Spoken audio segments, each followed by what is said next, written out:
Well, like there was this whole thing saying they wouldn't allow certain characters in there because they had like a gun or whatever, or they were like too hot Joker for has Smash. a gun. Dude, he pulls out the blick in broad daylight on Mario. Like, if you flipped Waluigi's L, it would even be a correct L. You know? Yeah, I was looking when I was because it's like not. It's mirrored too. When I was making this outfit, I was looking at it in the mirror, and I had to draw it too. And I was like, dude, Waluigi's like pure evil. He's like flipping and reversing. It doesn't even the L. like you'd think it'd continue a full box of an L, but it's just like I guess it's upside down. Yeah. But that's still. All right, big doinks, everybody. I'm your host, Sexy Waluigi, and we got Joker today from Persona 5. Not that Joker. I don't know anything about the Persona series. Dude, when they announced Joker for Smash and I hadn't looked it up yet, I was like, nah, dude, they did not put. Explain. You were saying Joker. You were like Batman Joker was in Smash when they announced it at first, because I didn't. I just saw it. I saw it in text. I was like, hold on a second. Yeah, they put Joaquin Phoenix tumbling down the flight of stairs. It just cuts to darkness. Want to know how I got these scars? They put Joaquin Phoenix getting hit by a car in Smash. God. Oh my god. Yeah. Alright, so I have a question for you. What is Bramble Blast Gold? Bramble Blast Gold? Yeah. I don't know. I know a song called Bramble Blast. Alright. You once tweeted about a game and you said only the real ones know. No. Marble Blast Gold. This guy could do his research better. My notes. Look at them. They're just scribbles. This is very embarrassing. So Marble Blast Gold. Yeah, what is that? Ugh. It came loaded on like preloaded on every school Mac. You didn't have like that little symbol at the bottom. No. It was just a marble. It was like the best platformer. It had power-ups and everything. Was this middle school? Yeah, no, it was like elementary school, it was middle school. We was in the same district. Elementary school, the only games that we played were like typing games. So like Mario Typing. Dude, Mario Typing. Or like Typing World. I don't even know the real names, but I wasn't very good at Mario Typing. Did you grow up with CD-ROMs? No. I had Tony Hawk Pro Skater 3 for PC, and we got it from the Scholastic Book Fair. I guess I had like Putt Putt and like Putt Putt. Yeah, I had Putt Putt. Putt Putt Saves a Zoo. Yeah, and we had this whole series of games by this. It was this fire ant, and his name was Bubsy. Wait, I think I know that. He was blue, I think. Yeah, dude. Yeah. Dude sucks. Yeah, that was the funnest thing in the house. There is a level where you have to avoid getting stepped on, and it's like impossible. Like every other level is like platforming with bugs, and then the next one is like, okay, don't get stepped on. I remember there was like an airport baggage return claim game, and you had to redirect the traffic of the bags. Yeah. That was a golden era of gaming, though. Like those shitty platformers. Yeah. Ugh. We had Mario Time Machine for PC. I'm not familiar. It's the only unofficial Nintendo, like non-Nintendo Mario game. Oh wait, I think I do know about that. Like it exists, but it's not supposed to. Yeah, but there's also Mario is Missing, but that's a porn game. Oh, that sounds not. I just heard about it. Yeah. What console does it play on? PC. It's just PC. Where'd you hear about this? Just word of mouth. Around? Yeah, I bet if I found Mario Time Machine, it would be worth a lot. Yeah. Yeah. Yeah. So didn't you say to me that like you didn't like start playing games until you were like older? Like your dad like gave you his like consoles or something? Yeah. So we didn't get a GameCube, and I didn't know when it came out. It was like 2001, 2, 3, I want to say, but I didn't get it until like 2005. It was the same time that like the Pokemon, like Ruby and all that were coming out. But like I was playing Super Nintendo until like 2002, and like Nintendo 64 until like 2004, and like all of those. So like I sort of grew up playing like games way before my time. So like it was just kind of weird jumping because when I jumped into GameCube, yeah, is when the Wii was like being teased, sort of. So I was like, what's happening? I remember before Brawl came out, like I was playing Melee like a madman, just like wanting to. I'm like, I want to be Sonic. Dude, I just unlocked Mewtwo in Game & Watch right before Brawl came out. That's crazy. And then I like started looking online at that Brawl Dojo thing, like the Smash Dojo. But were you like as into it then as you are now? Like, were you like just burning inside that you didn't have a Wii? Yeah. Well, I was pretty bad at it. And I honestly just button mashed, and I just played Sheik because I thought Sheik was good at button mashing the most. But yeah, no, I understood it at an early age, but like I don't know, I just kept getting beat. The me you see now is the result of losing a lot. That's so. Yeah, no, I remember we when we got a GameCube, me and my older brother, we like pulled our money together to buy a GameCube, and then GameStop had a buy 2 get 1 free sale. So we got 2 controllers, Mario Sunshine, Luigi's Mansion, and Melee. Set for life. Yeah, and we didn't have enough money to get a memory card, and my mom was like, "That's too bad." Oh. So we just played for a few months without a memory card. So like, that's such a shame. I remember when we came home with the console. Later that night, I was like, "Hey, Sean, I unlocked Dr. Mario. Do you want to play as him before I turn it off?" No, like we had to unlock the characters every time we played it for like a while. Yeah, you know, I did the same thing sort of by like choice because I reset my game over and over and over, and I had no idea I hadn't unlocked all the characters. So I must have unlocked Jigglypuff like 30 times because it was just fun to unlock characters. Yeah, over and over. You just play classic mode and he comes up, and then. Someone told me to leave my console on overnight to get Mewtwo, and I was like, that's crap. You can't tell me that. That's not true. And I did. And then I woke up in the morning and then beat the computer. And then I was fighting Mewtwo. I was like, what? Wait, that's real? Yeah, you can. It's by playtime. So it's like how much playtime you have in the game is how you unlock certain characters. I remember like kids convinced me that the only way to unlock Falco is to go to 100-man Wireman and beat 100% of them using Donkey Kong's down B. I remember that. And every time I did it, I unlocked him. Well, that's the best way to do it, but I think everything has 2 requirements of unlocking. But you were telling me that I didn't have to do that. You don't have to be Donkey Kong. It's just the easiest one to do it. I was told that slap the ground a little bit. But I swear I had beaten 100-man Wireman and I never unlocked him, and you have to do it within a certain time too, though. Okay, because I would do Donkey Kong 100% down B, and every time I did it where I like accidentally threw another move, he didn't appear. So you're like, you have to just slap the ground the whole time.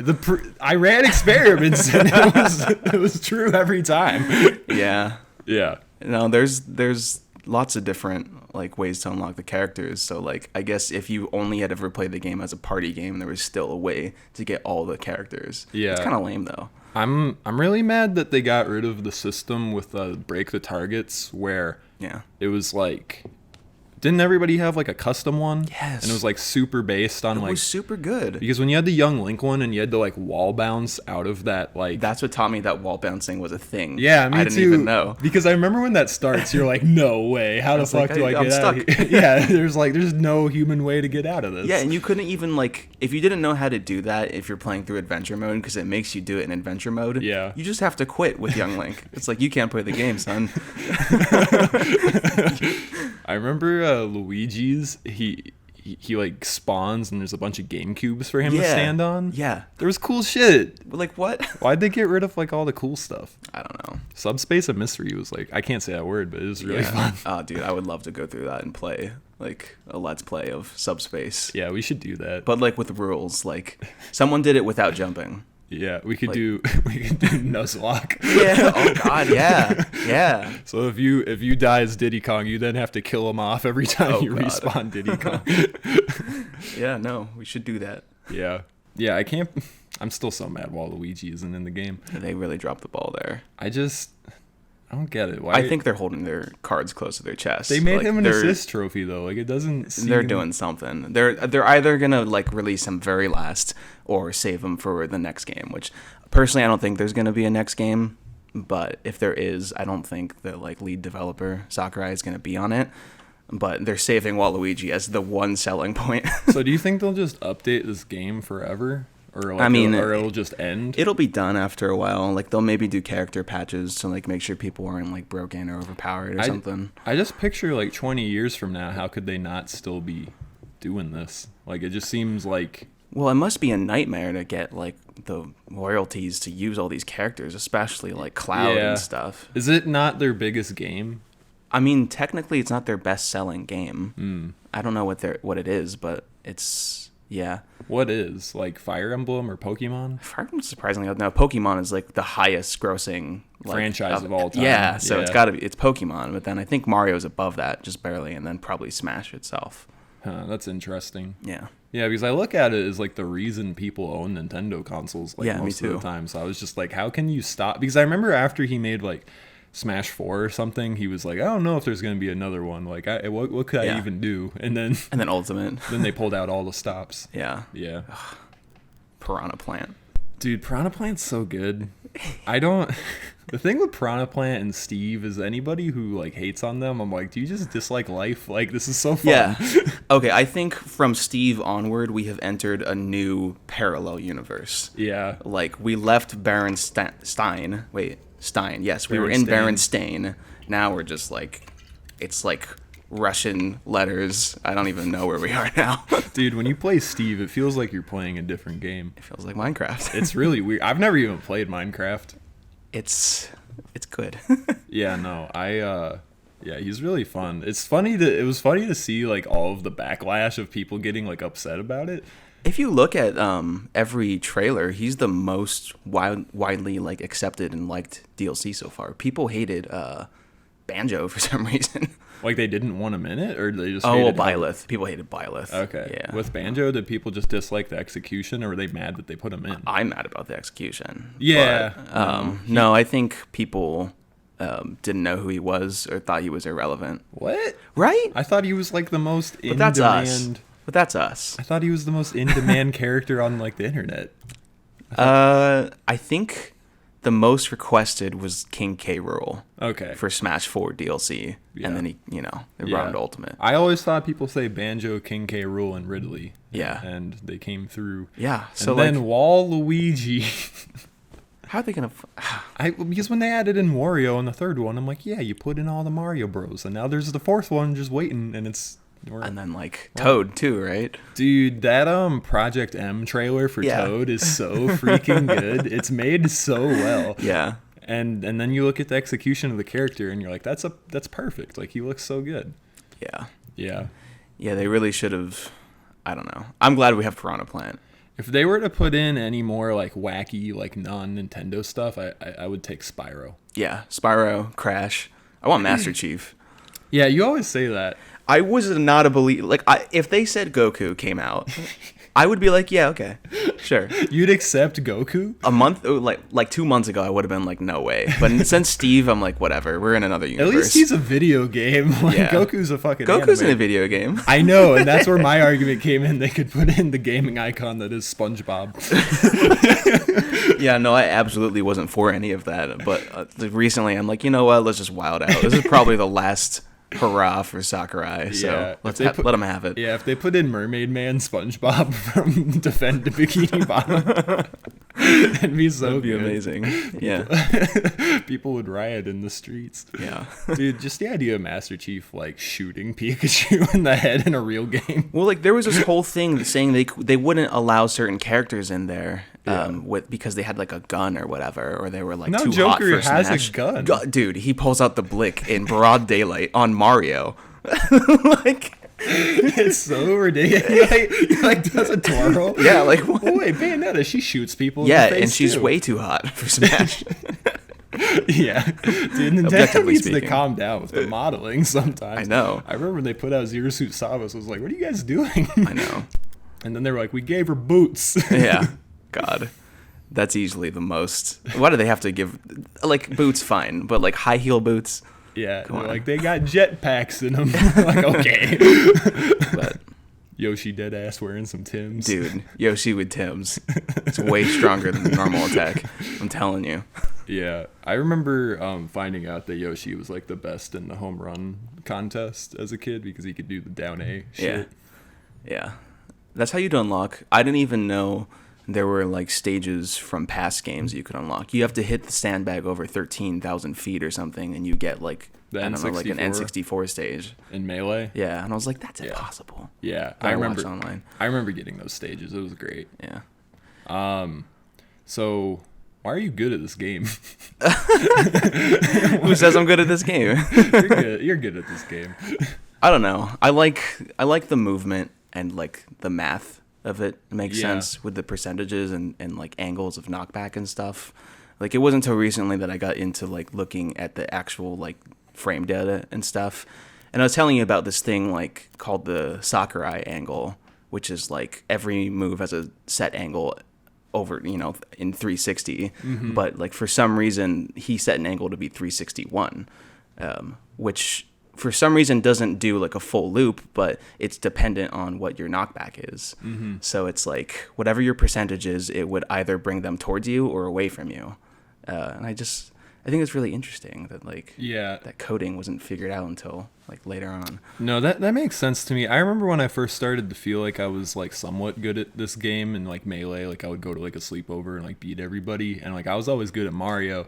And I remember like anytime you jumped in the air and like connected like a forward air and like it was just based on the fact that you knew like the exact arc that you were gonna take. That's when it's like a really good game in terms of just how it feels like moving around and like hitting things with angles. And then I look at other fight games that like must have like inspired it and where it came from, and I'm like, man, this is like so like, for lack of better words, like sophisticated compared to like Street Fighter or something like that. Yeah, it's interesting that like there haven't been many other platform fighters like Smash. Like there've been a few clones. Yeah, they did that really crappy. Can I swear on this? Yeah. Really shitty Sega one.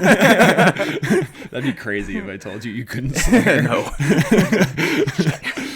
Yeah, no, but they did that Sega one that was really bad, and they like already took Sonic. So like, how are you gonna have a Sega one without Sonic? Didn't they have like Sockboy in it? Or is that his name? And they had like Drake and Evil Drake. Wait, is that the name of the dude? Yeah, Sockboy. Okay, it just sounded wrong. Sackboy. Sackboy. I was like, Sockboy. Sockboy.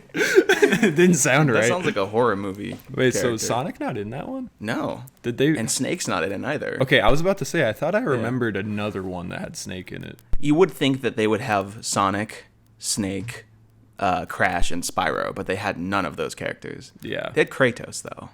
That's weird. Cool. Capcom versus DC is interesting because I think there's like Freddy Krueger DLC too, so you could have like Green Lantern versus. And there was in which is it Mortal Kombat 11? Have you seen any of the characters they put up for that? No. They just put Terminator out as a character. What? So you could be Arnold Schwarzenegger. And RoboCop. Oh shit, that's crazy. Dude, Terminator versus RoboCop. I would take classic movie fighter game. That's awesome. Yeah. And there was Jeff. They should just put in Jeff Goldblum from Jurassic Park. Oh no, it was Rambo that they just released. Yeah, and they actually got Sylvester Stallone to voice it. Oh, that's awesome. Like, dude, Rambo versus RoboCop. It's like if a dad made Smash Bros. He's like, you know who I want to fight? RoboCop. I want Rambo to kick RoboCop in the head. Yeah. And you're like, okay, Dad. Yeah. And Mortal Kombat 10, they had like this whole like horror DLC because they had Predator in that one, and they actually had Freddy Krueger in that too. Sick. Yeah, so like, damn, Mortal Kombat's slept on. Yeah, no, it's really fun. I used to play that with Brandon all the time. I'm really bad at it. I would play as Kung Lao because he threw a hat at people. I would do the Raiden thing where he would just charge. He just go across the whole stage. That shit's like such bullshit. It's so funny. Because he just lunges at you. It's funny that I complain when we play Smash and someone's like spamming moves, but if you play any other fighter with me, I'm not.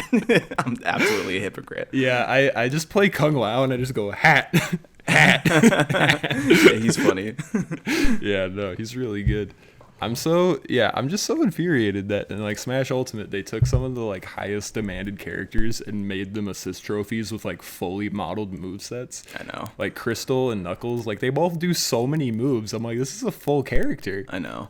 And we still haven't played Super Smash Flash, which is an excellent game. Yeah, we have. We have? Yeah, we played. Oh yeah, I showed you a Chibi Robo. We like HDMI'd it to the TV and then we plugged in controllers. Yeah. But like they they did it perfect. They did Chibi Robo, they did Crystal, They put in Isaac. Waluigi. Yeah, Waluigi. I felt complete. I know. I just have a weird fascination with Waluigi. Like, Do you now? I think I just think the longer Nintendo disrespects him, the more I'm like interested in him. He'll come back even stronger the more he gets disrespected. Yeah. Well, I was telling you about my idea where I think I could take Nintendo to a $1 trillion company evaluation where if they just pulled all of their resources into making like the definitive Waluigi game and it was like God of War scale quality. Yeah. Like who wouldn't buy that game? I just Like if they made the most fantastical innovations in open world gameplay, but it's a Waluigi game. Like it's better than Breath of the Wild. Who would not buy it? God. Yeah, no, it's just literally like a mod of God of War, but it's just Waluigi. Yeah, they make climbing on demons and he like an ult and he just gets ripped to shit and beats the fuck out of people. I just remember playing Wario Land as a kid, and the world is like so weird. So I just always thought like, what would Waluigi's world could be like? That was a game that I never owned, but like I rented several times. It was so weird. Wario Land? Yeah, it's so strange. Everything about it is like off-putting. Like the music is gross, and the coins don't look like coins. And you mean like the GameCube one or the Game Boy one? The GameCube one. The Game Boy one's actually really good. Oh, those are Wario Land. Oh, whatever. Wario World is for GameCube. I'm not trying to be that guy. No, I'm just saying, right, like, I grew up with all the Wario Land games, and those are really fun side scrollers with a cool art style. And then they made Wario World, which is like Super Mario 3D World, but Wario for GameCube, and it's so fucking weird. Yeah. They made like all of the world like to look like it's like made out of like fungus and just like it's like they took Mario and they're like, how can we fuck this up for the joke? And it's like it's so off-putting. It's crazy how many like 3D platformers Mario 64 spawned, only for them to be worse than that game. Like, I feel like the movement is really important in that type of game. And I know, like, Miyamoto himself said that they spent, like, a year on the way Mario moves. Just that. For Mario 64? Out of the 3 years of development, they spent a whole year just on having him move around. Well, yeah, like, you see the speedrunners just, like, fucking fly that's crazy. Fly around like nonsense. And anytime I see that, I'm just, like, so impressed. I'm like, how did you get to this point? Yeah, and then in the newest 3D All-Stars, they took out all the glitches and stuff, or most of them. Yeah. People were so mad. People are so mad. Well, it's interesting because, like, I was always, like, a very ignorance is bliss, like, consumer when it came to games. I just kind of waited for the new thing, and I would get it, and I would be happy, and, like, that was the end of it. Yeah. But now I know somebody like you that's, like, aware of all the like things. Me. Of all the people. Like, you're aware of, like, all the things to be upset at. And now I'm, like, noticing things I never thought about in the past, and I'm like, damn it. It's just a toxic trait. Well, no, I mean, like, at the end of the day, like, you want to hold, like, companies and stuff accountable to, like, do their job better and stuff. Yeah. I really don't have a problem with any of that except for Pokemon. Yeah, like, what they've done to Pokemon... Well, me getting frustrated started with Pokemon because I was just like, how did you guys, like, kind of ruin this? I know. It's too big of a game to look how it does. But I don't have a problem with them taking on Pokemon at all. I've been saying, like, they should make a game with very limited Pokemon, like... go back in time to like the ancient times, so like Aerodactyls are flying around and everything. Yeah. And maybe have some Pokemon be common that aren't normally common. Yeah, like cool. You could do a game where the fossil Pokemon are like the most common one and stuff. Yeah. Well, that's why I really like Diamond and Pearl, because I remember there were like certain zones where you would find Pokemon that were like rare in other games. Like you could find like Bagons like really commonly in this one place in Diamond and Pearl. I never played Diamond and Pearl. Oh, really? Yeah. Like Gen 4 at all? Not at all. Oh, it's really fun. Yeah. I played emulators of it, but like I made them randomized. So what does that mean? So when you emulate the game, it's like you can change the coding of the game up. So people have made randomized versions of the game, or even ways you can customize how it's randomized. So like per area, different Pokemon would pop up, or they'd be the wrong level, or something. That sounds like it makes it really unbalanced inherently. Oh, absolutely. Like there's one where you can even change the typings and stats of every Pokemon. So I remember one I started with an Abra that was like dragon and water type. I was like, this makes no sense. Did you ever have like a Action Replay or like a Game Freak? Or No. a game shark. Yeah, no, I never did. But when you can use them on emulators, so I have experienced that. I had an action replay for DS, and I would just like bust all my games. Like in Animal Crossing, you could walk through walls and like get like any item you wanted and stuff like that. I find those things really fascinating, like how they work, because they had to basically take apart the game's code to understand how to make events happen. And stuff. It's this like holder, and it has a cartridge at the bottom, and you put it in the DS, and then you put your game cartridge on the top, and then when you load your system, it just takes you to this menu, and you can just like check which cheats you want turned on.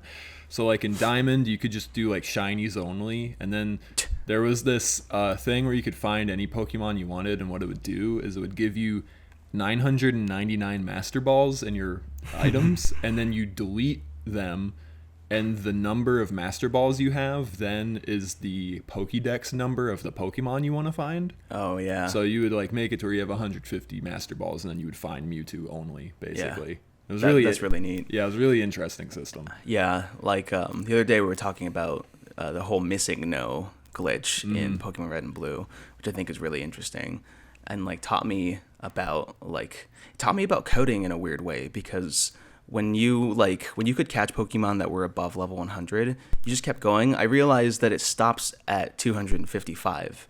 Like the cap for a lot of things is 255, and I realized that's like what 8-bit is. It's 256 values. Like 8-bit means 2 to the 8th power. So that's why it's like such a common, like in like Photoshop, like a color wheel is 0 to 255. It's an 8-bit system. Whoa, I didn't know that. Yeah, so like that made me realize a lot of weird things from there. Do you have any other examples? I was kind of thinking about this the other day, like why Nintendo 64 is Nintendo 64, because our math teacher told us about that when he was like explaining something, and he did like 8 squared and then 8 cubed and this and that, and he explained how like it went from 8-bit to 16-bit to 64-bit. Right, because like any binary is always in powers of 2. Yeah. But like the Nintendo 64 doesn't even need to use like a 64 like a computer like that, like like Windows 32 and Windows 64. Like the GameCube uses a 32-bit processor, and so does the Wii U and the Wii. It's like they didn't even need to do that. It was just flexing at that point. Yeah, kind of makes no sense for video games, but I think now they are using it because things are big enough. I remember I went through this really long phase where my Wii couldn't play Brawl anymore because my Wii was so old it couldn't handle it. And so like we went to GameStop and we were like, hey, like Brawl doesn't work.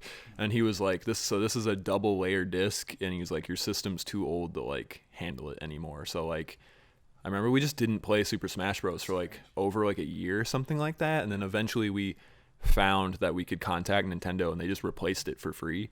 And I've had a lot of luck through my life of like Nintendo just like fixing things out of like respect.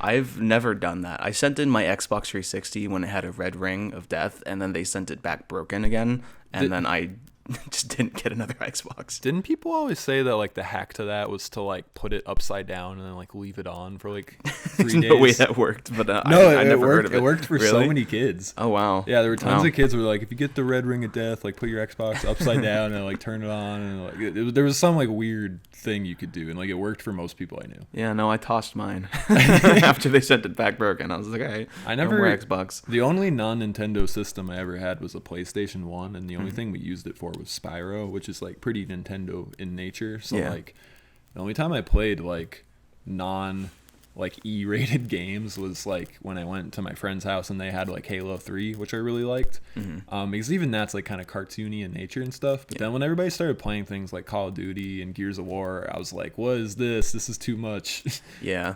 Out of all the shooters, I only liked Call of Duty for some reason. So like I only really like Halo, and now like I really like Overwatch. Yeah. They say Call of Duty, you don't have to actually be good at shooting.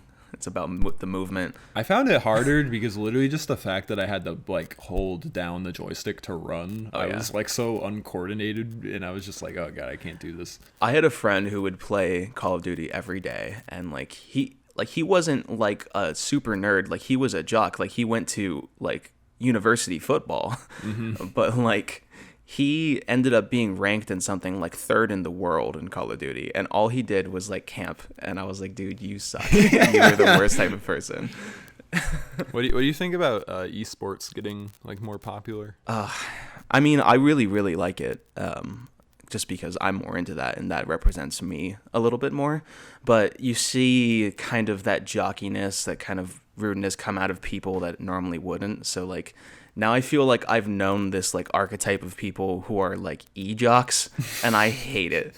Like just being in the degree program I'm at, digital culture at ASU, I just see a lot of people that are like, they have an ego about that kind of stuff. And I'm like, man, it just doesn't go away. It's just, that's the nature. It's not sports. It's just competition. Yeah, I feel like in movies there's always that like conniving like villain character, and if you're watching like a movie about like tech or something, there's probably some just like, yeah, that, you know, like that motherfucker, like the Polar Express there's kid, always someone like that. Oh god. I hate Polar Express. Dude, I really like that movie. Nightmare to look at. I never had a problem. I never had the Uncanny Valley problem with the Polar Express. I always really liked it. There were those early like animated, like 3D animated Cartoon Network movies that like bothered me, like the Halloween ones. That dude, Toonami was so gross looking.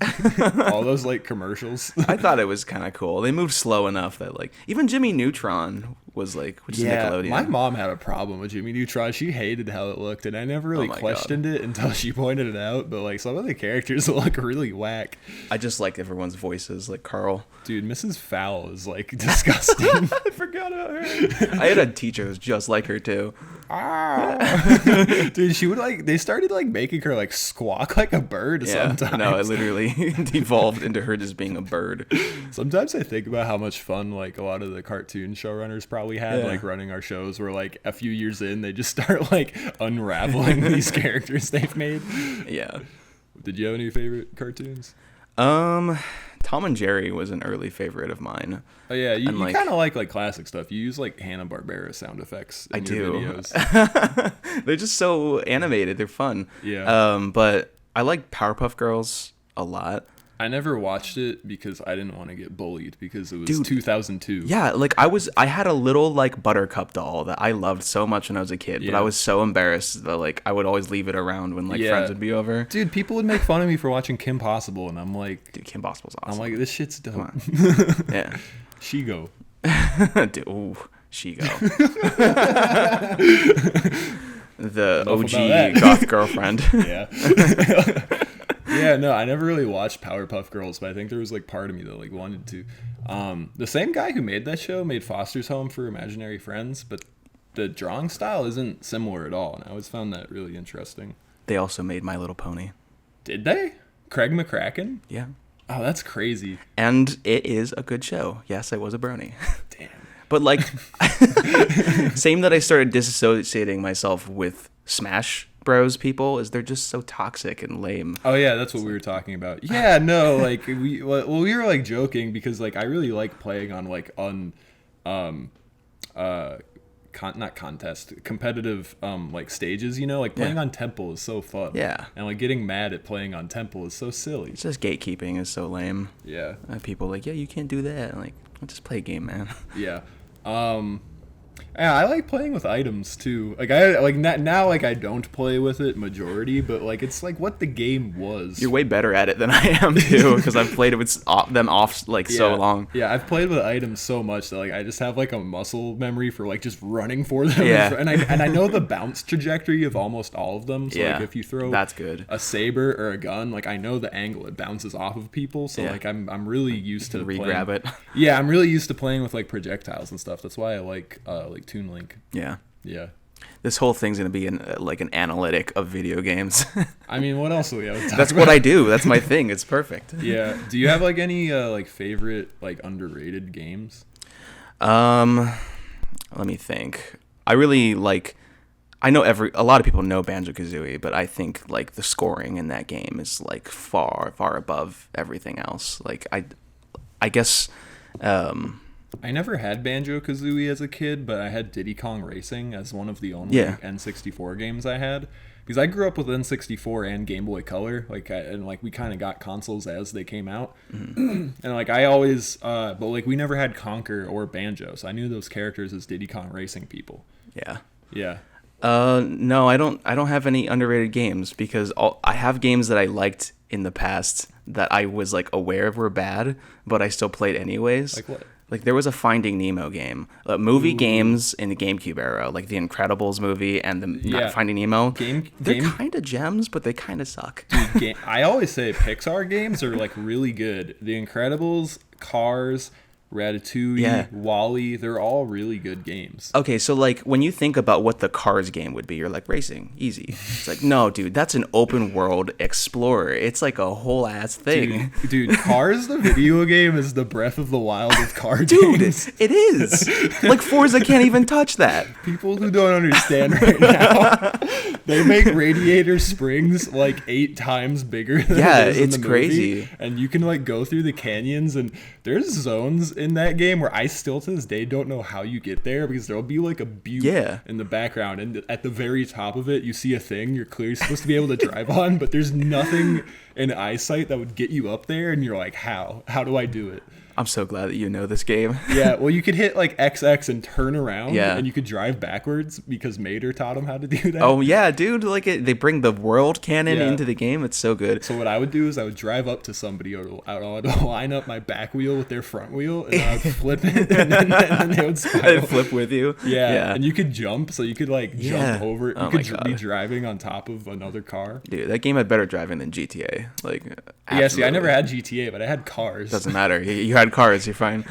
Yeah, I really like Ratatouille and Wall-E too. Yeah, I never played those ones. We had Wall-E for Wii, and it's like a very expansive like platformer game. Yeah. Yeah. There was a Monsters Inc. dodgeball game. I don't know why it was dodgeball. Like, who thought that was okay? That's kind of like the thing where like all those like SpongeBob games and shit just have gameplay that don't remind you of the show like whatsoever, and you're like, how did this come together?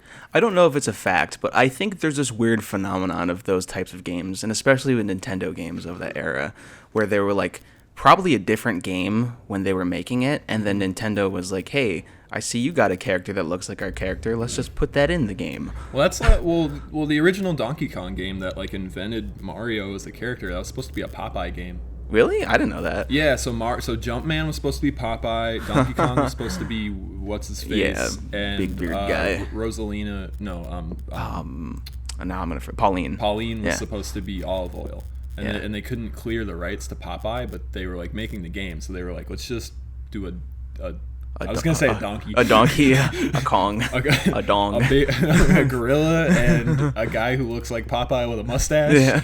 And that's like all they did, and then they just named him Jumpman. Yeah, that's so strange. Yeah. We had a Donkey Kong Jr. for from the Wii Shop channel on the Wii. That game's like really fun. Which one? It's just like Donkey Kong, but it's Donkey Kong Jr. And instead, you're saving Donkey Kong from Jumpman. I don't know anything about Donkey Kong Jr. other than unlocking him in Mario Tennis. It's like, you know how like the original Donkey Kong game, when you're running around as Mario, the physics are like really busted, and like you can jump over a barrel and still hit it, and like it feels like really clunky. Yeah. Donkey Kong Jr., instead of like climbing ladders, you're like scaling and going up and down like vines and climbing. And it's like very similar to like the later Mario game, like vine climbing physics. And it's just way more satisfying a game to play, but it's like the same idea. Yeah. I feel like I missed out on some gems of that era too. I wish if I had more time, I'd be playing games every day. Yeah, we had Kid Icarus too, and that was like difficult. It sucked. Yeah, it was very difficult. And then they made that DS version, like Sakurai made, and it was fun. I want to play that too. Sakurai's in love with Kid Icarus, and he made that and Kirby. It's weird to think that like spawned from him. I can see it. I mean, anything. If Kirby is born of you, then I trust anything that you can put out into the world. Well, the Kid Icarus DS game, there were like these things where you had to like fly from level to level, and you fought people during the flight, and there were like some Kirby villains that show up. Yeah, that's pretty weird. Yeah. You said you've never played Kirby Air Ride? No, dude, I wish. Dude, it's so fucking fun. We gotta play that. Yeah. See, that's what I'm saying. I missed out so much. I just I didn't buy any games for myself until like 2010. So, you were saying a little bit ago that like the angle thing like made you aware of code and stuff like that. So right now you're working in like helping make a game? Yeah. Yeah. So Do you have like a main goal? Like, do you want to like create a game or just like work as a sound person or a designer? We do most of the sound stuff, and we work in Game Maker, so I'm used to that code, which is similar to Java, but it's its own language. So, like, just the like math of like making your character jump simply, like if you work from the ground up, it's pretty intense. Like, you wouldn't think a pause menu is a difficult thing, but a pause menu is one of the more difficult things to code. Interesting. So, and like the reason, like, that angle thing made me think about code is because you can, like, when people data mine, you search for numbers and stuff. So they could search for 361 really easily and be like, oh, there's a number that I know. But I used to cheat. I used to use this cheat engine to cheat in Borderlands on my PC, and you can change any value to another value. So I got used to like searching for values and like changing them and like learning how to mess with the game's mechanics that way. Did you have like friends like putting you on to this way of thinking, or did you yourself like think to start breaking down games? It all started with the Pokemon thing when I realized that, like, it was like how you were saying how the Master Ball is saying like whatever number that equaled, it would take that number and apply it somewhere else. That's what made me realize like just like the parameters of 8-bit and stuff like that. So I don't know, that always kind of made sense to me. But did you just start like Googling stuff and like figuring it out, or were you like... From the Pokemon thing, I had to learn that from looking online, but everything after that, I kind of just started messing with stuff and breaking games and such. Because like when I played games or like taught myself software as a kid, I always thought of myself as like decently proficient, and it was mostly just from like clicking all the buttons and seeing what things did. But I was always aware there were these people out there who like knew how to like creatively break things, and those were people who like I looked at as like magic, where I'm like, what are they doing to figure this shit out? Because I remember being in graphic arts class, and like our teacher was teaching, and there was this kid behind him on a computer, and he was playing Super Smash Bros. On his computer. And I couldn't like believe my eyes. I was like, how is this happening? This is witchcraft. Because This is like 2007. Yeah. It is witchcraft. Yeah. And like I remember walking over to him. His name was Ephraim. And I'm like, hey, how are you doing that? And he showed me what emulators were. And like it just completely changed my whole notion of like how I thought of like technology, because I just thought like games are in game cartridges, and that's how that works. Like, I never understood. Yeah. There's a lot to unpack there. Like in just by kind of messing with the numbers in a game, I sort of understood what binary was from that, which is like a crazy foreign concept to go from Pokemon to binary code. When did you start coding? Not until college, unless you're counting me just messing around with already existing code in a game. Mm-hmm. Well, yeah. Like when did you start doing that? I guess it would have been middle school around that time. That's when I had my own. No, it would have been high school, because I didn't get my own PC or my own laptop until then. Okay. So it wasn't for a long time. There was a lot of theorizing until then. That's cool. So you go to school for digital culture, and like you specifically want to apply that towards games. Yeah, I want to do sound design mostly, but okay. I just kind of ended up doing a lot of stuff. Digital culture is so vague in itself that it's just like, it's like art, but learning the tools of Photoshop, and not just that, just any software that you would use digitally. Yeah. What makes you want to do sound design? I think that just adds so much to a game. Like, just like there's so many iconic sounds in games I feel like are overlooked, that without that it would be missing so much. Yeah, I think sounds are a big reason of why like games become nostalgic to people, honestly. Yeah. Because you look at somebody like Nakey Jakey and how like he just kind of sprinkles like various like sounds that are clearly like favorites of his in his videos in like unfamiliar places, and like you'll hear like rap songs like sampling like little like sounds here or there, and it just like gives you this like immediate endorphin rush. My fascination with it started with the Wilhelm scream, actually. Really? When I realized that was something that was overused, and I realized was almost like an industry standard kind of jokey thing. Yeah. And then I started hearing other like sounds that were similar to each other, and I started realizing like, oh, this is like a free sound that someone pulled, or like this is just from someone's library, or like a public library. I remember my brother always claimed he like was able to tell the difference between the handful of like laugh tracks they used in Drake and Josh, because he just started noticing the same woman like over and over again. And I could never really hear it, but like stuff like that was always interesting to me too, where you're trying to like pick things apart and like figure out like the inside jokes and like kind of the nature of how things are made. Yeah. And to touch on like the whole 8-bit thing we were talking about again, just like the limitations of those era of games, because when you think 8-bit, you usually think of like, you know, old school Mario. They had to work with so little storage space that they had to reuse sounds in a really creative way.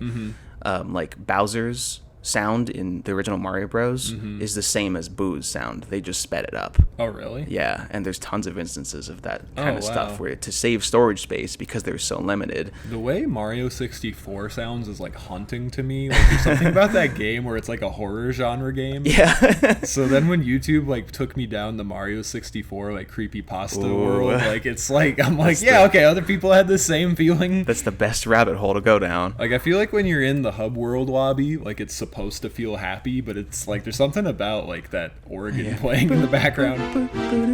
Like it has like this echo where you're like, where am I? I don't feel safe. Yeah, it's really interesting to see how like early composers and sound designers did that kind of stuff, because it was like there was no precedent for video games to have that done. Like film was there, but like having a player interact with it was new. Yeah, really popular video essayist did this video essay on Super NES music, and he spoke mostly about David Wise composing the Donkey Kong Country 2 music. Yeah, oh god, one of my favorite. When you go in the comments, there's tons of people calling him out for being really lazy on his research for the video, saying that he said a lot of really factually inaccurate things. Because he was saying how like there's like a sound chip in there, and like how the DSP can only hold like 64 kilobits of RAM, and how like because of that they were like limited to like that amount of sound files. But there's tons of people in the comments saying that like that's not how RAM works, and how like the cartridge itself could store like almost like unlimited sound or something like that, and like the whole notion of what he was saying was kind of incorrect, but it still was true, like you were saying, like they were limited to really small size like wave files and things like that. And so David Wise, the composer, is actually in the comments like clarifying a bunch of things. Oh, that's awesome. Yeah. And like I guess he was inspired by like these new synthesizer technology where you could like string like waves together. So he like used like hexadecimal code to like record like a million different like fractional like wave sounds, and he like basically like blended them all together to like create these really intricate like beautiful songs. Those Super Nintendo David Wise like composed songs they sound like nothing else. Like he had it figured out. I have such a respect for people like him, or like Koji Kondo, who is like one of my personal heroes. What did he do? So he's pretty much solo composed every Mario and Zelda game up to almost Wind Waker. He almost did most of Wind Waker. So did he not do Galaxy? He was like the lead person on it, but he didn't do everything. Okay. But like he was like kind of just a programmer that was tasked with making sound, because like back in the first Mario games, it was just like he just kind of winged it, and then he's now like one of the most renowned video game composers of all time. Like all of his sounds, like Zelda music, Mario music, is so iconic. It's insane.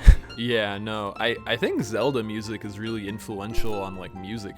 Yeah. Honestly, like when you listen to it, I'm like, oh, like music today kind of is like a post-Zelda world. I don't know how to describe that. Post-Zelda. Just sometimes I'm listening to something and I'm like, this seems Zelda inspired. But yeah, like to go from like being so limited as to like make little chip tunes for a Nintendo to orchestrating like full orchestral pieces for Super Mario Galaxy, it's like he wasn't even trying to go down that path. Yeah, I remember when they were promoting the Wii at like E3 and stuff, they were like unveiling Wii music, and they're like, you're gonna have so much fun with your friends playing these maracas. No, dude, I was like 11, so like they made me want that shit. When they were like fake playing the xylophone, and it was like not synced up, like doot doot. Yeah, there was like they had a whole band of people with Wiimotes like playing a song together. Yeah, dude, that was so corny, but it's that Nintendo fun that you wouldn't get from anything else. It's really funny where every time they invent a console, it's like groundbreaking technology, but then they pick like this really whack early game for them to like showcase it. Like Zombie U. Yeah, that's what I was gonna say. For Wii U, they're like, They're like, we're in the shooter game competition now. Zombie U. Zombie U. What a horrible name. Dude, the marketing of the Wii U is like such a tragedy. I know. Like, it was literally, we know now that it was just a predecessor to the Switch, but like, when I picked up to replay Wind Waker HD and felt how bulky that thing was, I was like, oh man, they came a long way. Yeah. Well, it's funny too, because like I was like tapped into stuff enough to where I just knew like, yeah, this is the new Nintendo console to be excited about. But then I would talk to people who just legitimately thought it was like an add-on thing to their Wii, and they didn't realize that Nintendo had even made a new console. And I'm like, oh shit, how people are really not understanding this. And like, it was in a weird place where it still used the Wiimote because it kind of had to, but one person used the gamepad. But then Smash was the only game that people wanted, so they still had to make like the little like adapter for GameCube. So like, we don't even know what controller we use for this thing. Yeah, I remember seeing it at a Target, and I didn't even realize it like had dropped yet, and like just seeing one in person, I'm like, whoa, it's a Wii U in real life. Yeah, really weird looking. I miss when they would like, well, I don't really miss this, but was it like, remember like when they had like Donkey Kong Country be playable but with bongos? Yes. They're always trying to do some smart ass shit. Dude, I'm into that. Like, have you ever seen when people would beat Dark Souls with like a Guitar Hero controller? Oh no. And stuff like that? People have gone even further. And that's another thing I'm fascinated with, is like wiring like controllers, like as it relates to sound and like making little soundboards and stuff.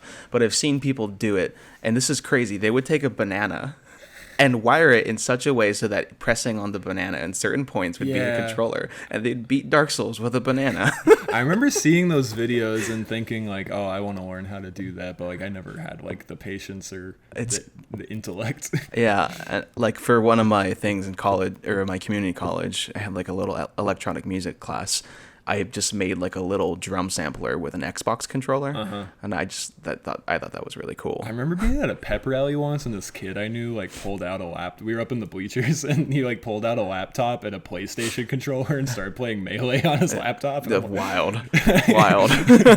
There was this in 8th grade. There was this kid who we had this like drive that was shared on the whole school where you could only upload stuff to it, but you couldn't delete stuff off of it, and it was like a pre-cloud cloud system where you could like put your homework on it and then your teachers could get it, but other students couldn't delete your homework.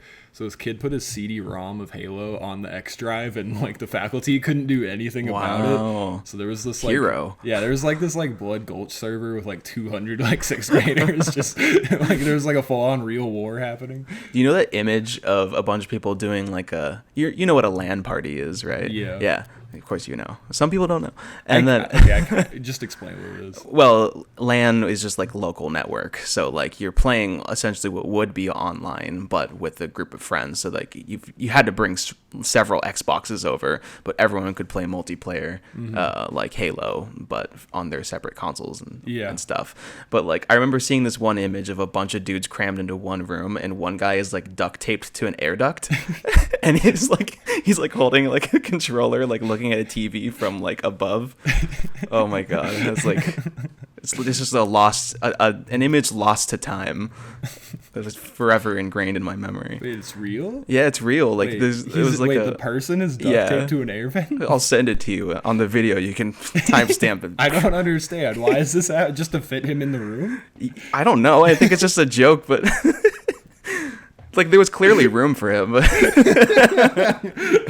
You said it like we had to do what we had to do back then. It kind of seems like what it was, like what I was saying, but clearly they had room. Yeah. I was trying to remember another like meme image, but I lost it. Yeah, I remember always playing like a lot of Flash Player games too. Ooh. My favorites were Dolphin Olympics 2. I don't even know that one. And Balloons. Oh, you don't know Dolphin Olympics? Basically, you're this dolphin and you're underwater, and just these hoops you can go through that give you speed boosts. But the whole point is to flip up in the water, and each time you go down and up successfully, you get more and more airtime, and you can do flips, and you can go high enough to go out of the solar system. So like so it's like the moon and then Mars, and like you can get like, but the thing is the velocity gets higher and higher and higher. So you're hurtling down from space when you go in the water, you have like a split second moment to like hit right and like have them like turn back up. I remember there was like when I was looking for those kind of Flash players, you could organize them by like category of games, and I started getting obsessed with games where you could level up your character. Oh, yeah. I didn't know what an RPG was. I was like, what are level up games? And then I found a website called Level Up Games. Oh, wow. But it was not that. But did you ever play the Black Knight? No. Well, maybe. I don't know. You're just this guy walking and people come past you and you whack them and you get money. And you can... Sounds like GTA. Yeah. Well, you can like upgrade your weapon as you go along. What about the Disney Channel Experiment 625 Sandwich Stacker Oh, game? dude, yeah, classic. Yeah, classic. It's Such yeah. We'll never get to that level of gaming again. If they made that for console for $2, dude. Yeah, those kind of games and like Club Penguin and like Neopets games were just like hilarious. I never played Club Penguin or Neopets. Club Penguin was gang mentality on the internet. What? Dude, like I got banned on Club Penguin because I was trying to tell someone to change their like color of penguin to match mine, but then someone like reported me for being racist, and based off the text, they were right. Well, you're telling them I was to like, be you black? should, yeah, like something like that. I was like, oh, I don't like purple penguins. Wait a minute, that's not racist. There was less context than that. But, oh, it's so funny. Yeah, we always had really wacky games for our N64 growing up because our parents were just buying like random shit because that was like the entry point to us owning video games. So I remember we had this platformer called Chameleon Twist 2. Oh god. And we never had Chameleon Twist, but you put, it's kind of like Mario 64 a little bit, and it has like 5 levels, and each level is just really long, and you have to get to the end of all of them, and at the end there's like a boss battle, and we could never get to the end of the first level my whole childhood, so I didn't beat it until I was an adult. There was a Toy Story game for Nintendo 64 that was like a surprisingly good platformer, just like that. But I love the level of that type of game. You ever played Bubsy? No. Bubsy 3D? What's that? Oh my god. Bubsy was like a cat character that was supposed to compete with the likes of Mario and Sonic. What? And he was just like... He would crack really bad jokes all the time, but like for some reason he's a bobcat, but he can fly. I think I know what this is. Yeah, we've watched a video about Bubsy before, but yeah, no, Bubsy was just like the worst thing possible. Yeah, and like when they did a 3D game, it was like horrible. But I played that on Super Nintendo a few times. Yeah, I've always that kind of reminds me of that game Croc. Oh god. I never owned Croc, but I remember remember the box art, and I always assumed it was good, but apparently it's not. No, I've never played it either, but it seems bad based off the box art. Yeah. Do you have a favorite Pokemon?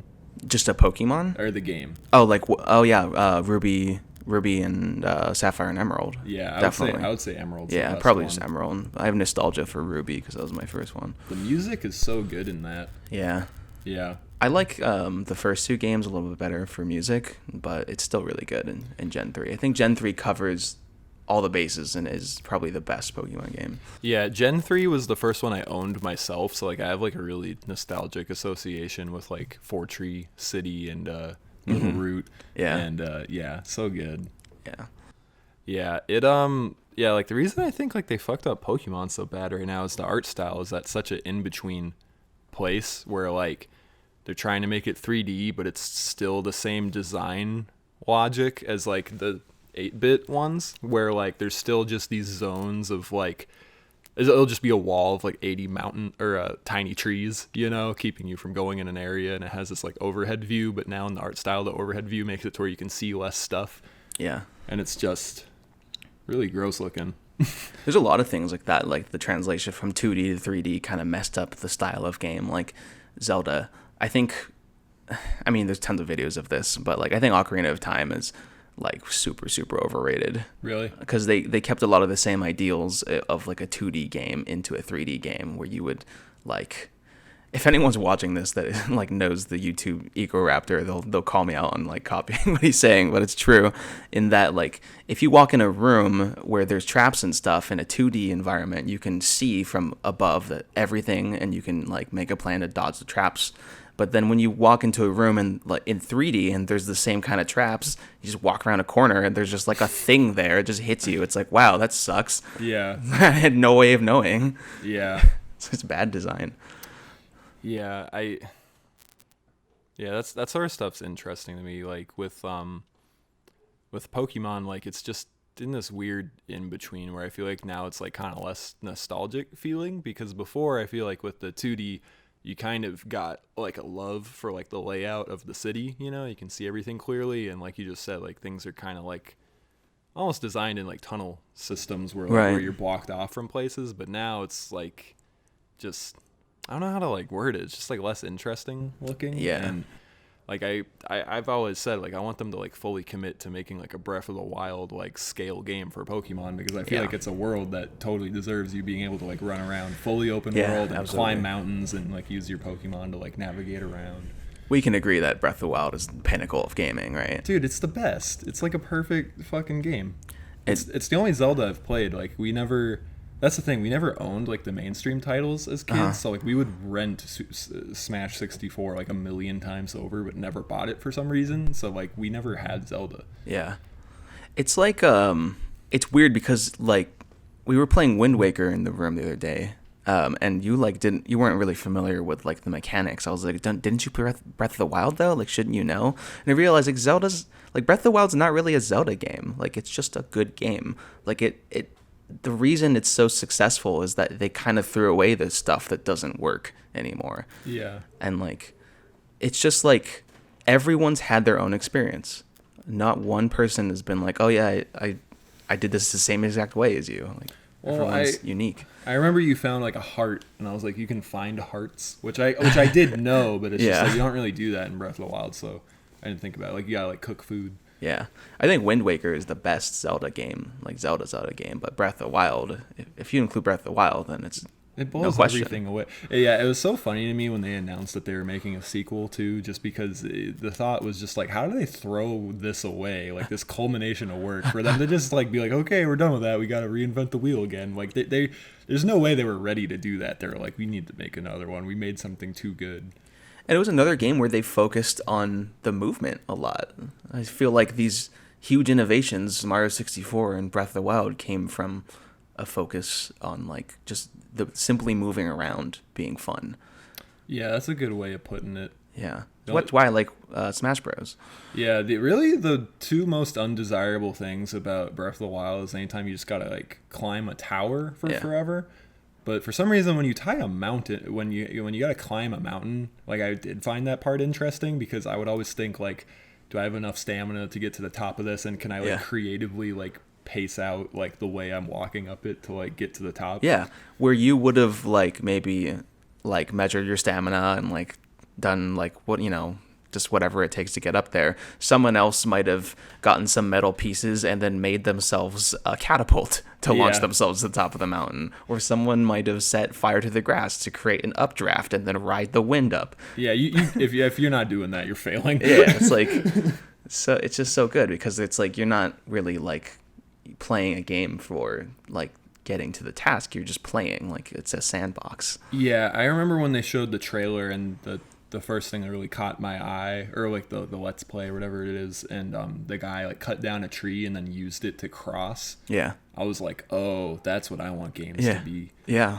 and that's what I think so Pokemon good. should be, because there was this like really popular tweet where this guy did these like Photoshop edits of Red, like using Pokemon but in the Breath of the Wild universe. Like they like did like a concept art for like what I've been like yelling about for forever. And there were so many negative replies. I was blown away. People were saying this looks gross, this would never work, and I was like, you people don't know how to dream. Have you seen gameplay of the Xenoblade Chronicles games, like where Shulk's from?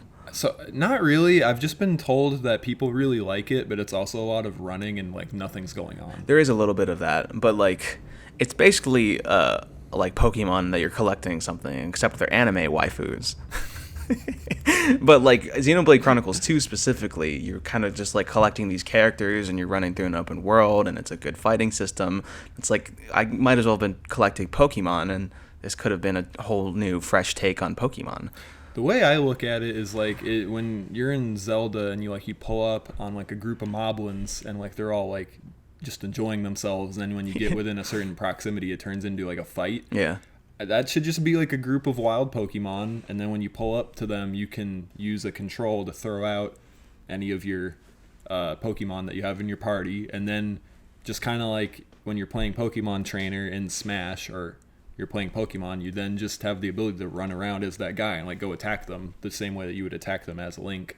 Yeah. You know? And then it just becomes like you'd be switching from Breath of the Wild gameplay to like Pokken style gameplay where then like you're fighting something that'd out. Be so hype. And then and like in Pokemon Stadium they had the mechanic where like you had 6 Pokemon in your party, but you could only select 3 to battle with. So when you were in the selection stage, you just hit a different button to like decide like which one you're selecting. Yeah. So they could just have a mechanic where you hit a button and then that's how you know like which one you're spawning.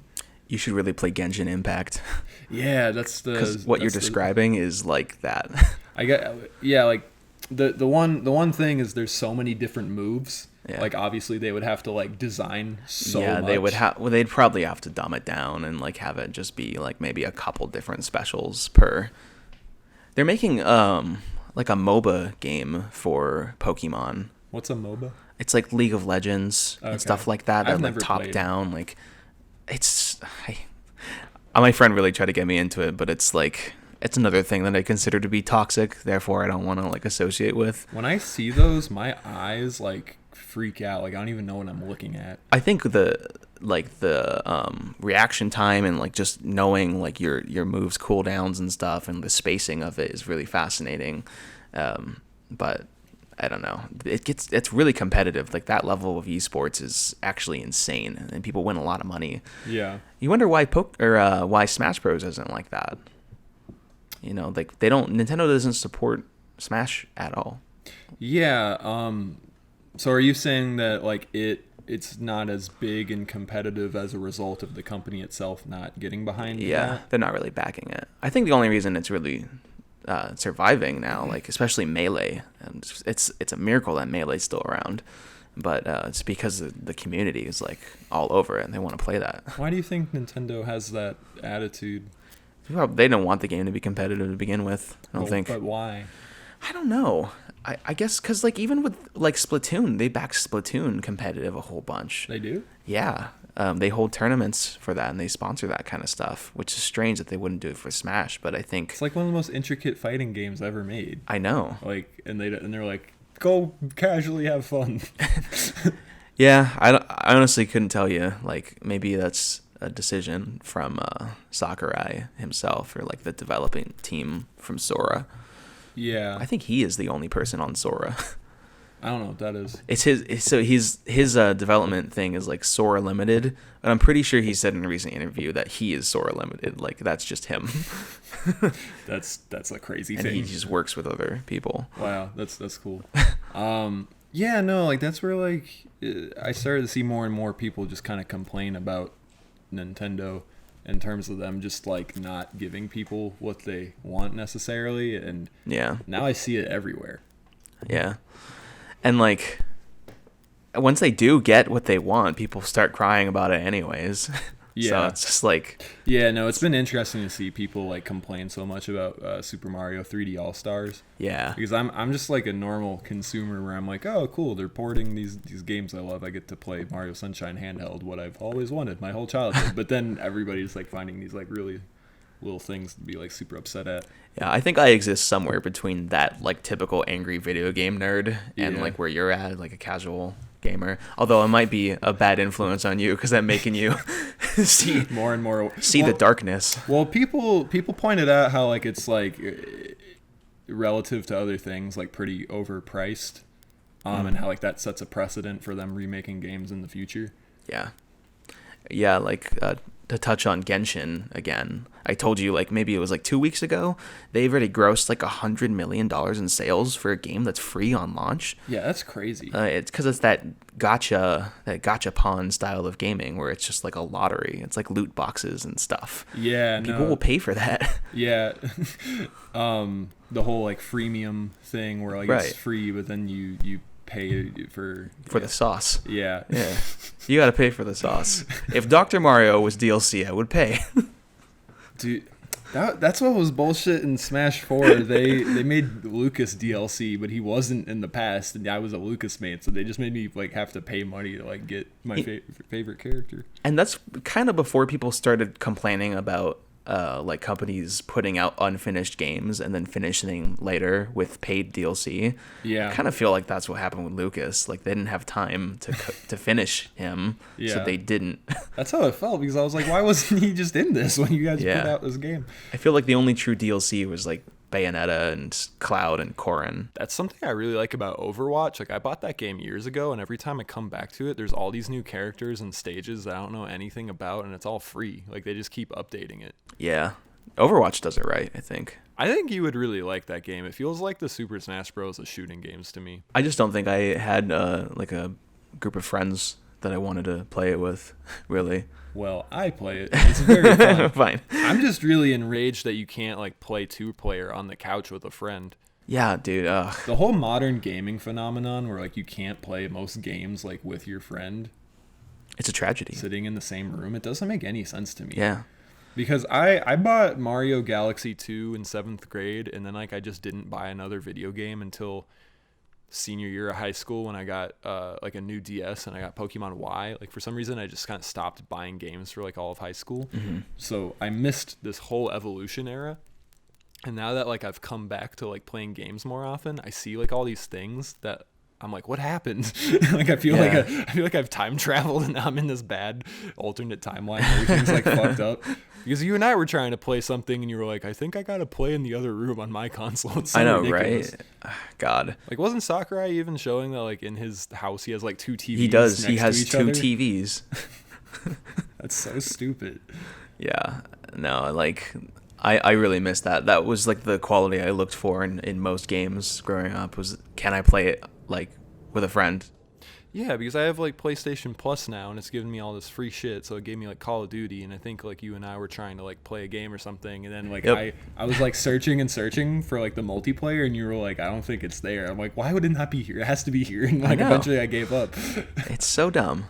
And like some of my best memories were like couch co-op. I think that's why Let's Plays are like popular. Because like there's like a void. Yeah, it's like there's that missing part of playing a game with a friend on your couch. Yeah. Like, and it's just fun, especially when it's 2 people. Or being the guy playing a 1-player game and making their friend watch. Yeah.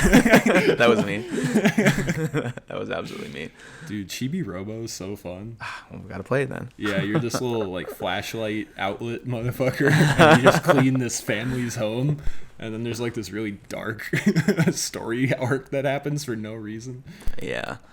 There's a lot left to be desired in the like gaming world, and I feel like people are just now opening their eyes to it. So I hope couch co-op comes back. But like, I think it was really fascinating at the start of quarantine, like when everyone started getting into Animal Crossing, because people knew what it was already, but it was suddenly like supplementary for like real world stuff. Yeah, they couldn't have put Animal Crossing out at a better time, like the second week of quarantine. Yo, Isabel created COVID. Oh my god. To sell Animal Crossing. Remember that. In her Gucci sweater. Yeah, in the Gucci sweater. Yeah, no, Animal Crossing was this really interesting thing where we were all told like we can't go outside or like visit each other, but then everybody was like, come to my island. Right. And it's just being in a major where I'm learning how to apply digital stuff to be supplemental of culture. It's really interesting to see this stuff take place of normal stuff. Do you get worried about that, though? Sometimes I get a little bit nervous about the future of VR and just imagining people, like, spending, like, majorities of their day, like, in a VR headset. Because, right, and it's not, like, an anti-technology thing. It's just more, like, right now, like, screen use time with smartphones is just like really, really bad, and it's creating like unprecedented levels of like insomnia and things like that. Yeah. Like, it's just the numbers. So like I picture a world where like Ready Player One type technology just gets increasingly more popular, and like what that means for the average person and how they spend their time. I hope augmented reality stays strong and stuff, like that Mario Kart game that came out where it's like you're controlling a real cart and stuff. Yeah. Personally, I just get motion sick when I look at virtual reality. I don't think it can be like the real thing, unless they were able to tap into your nerve system. And well, Neurolink, I mean, Elon Musk. Yeah, no. Once that's a thing, that'll be the end of it all. That's gonna like really change things up. Do you trust Elon Musk?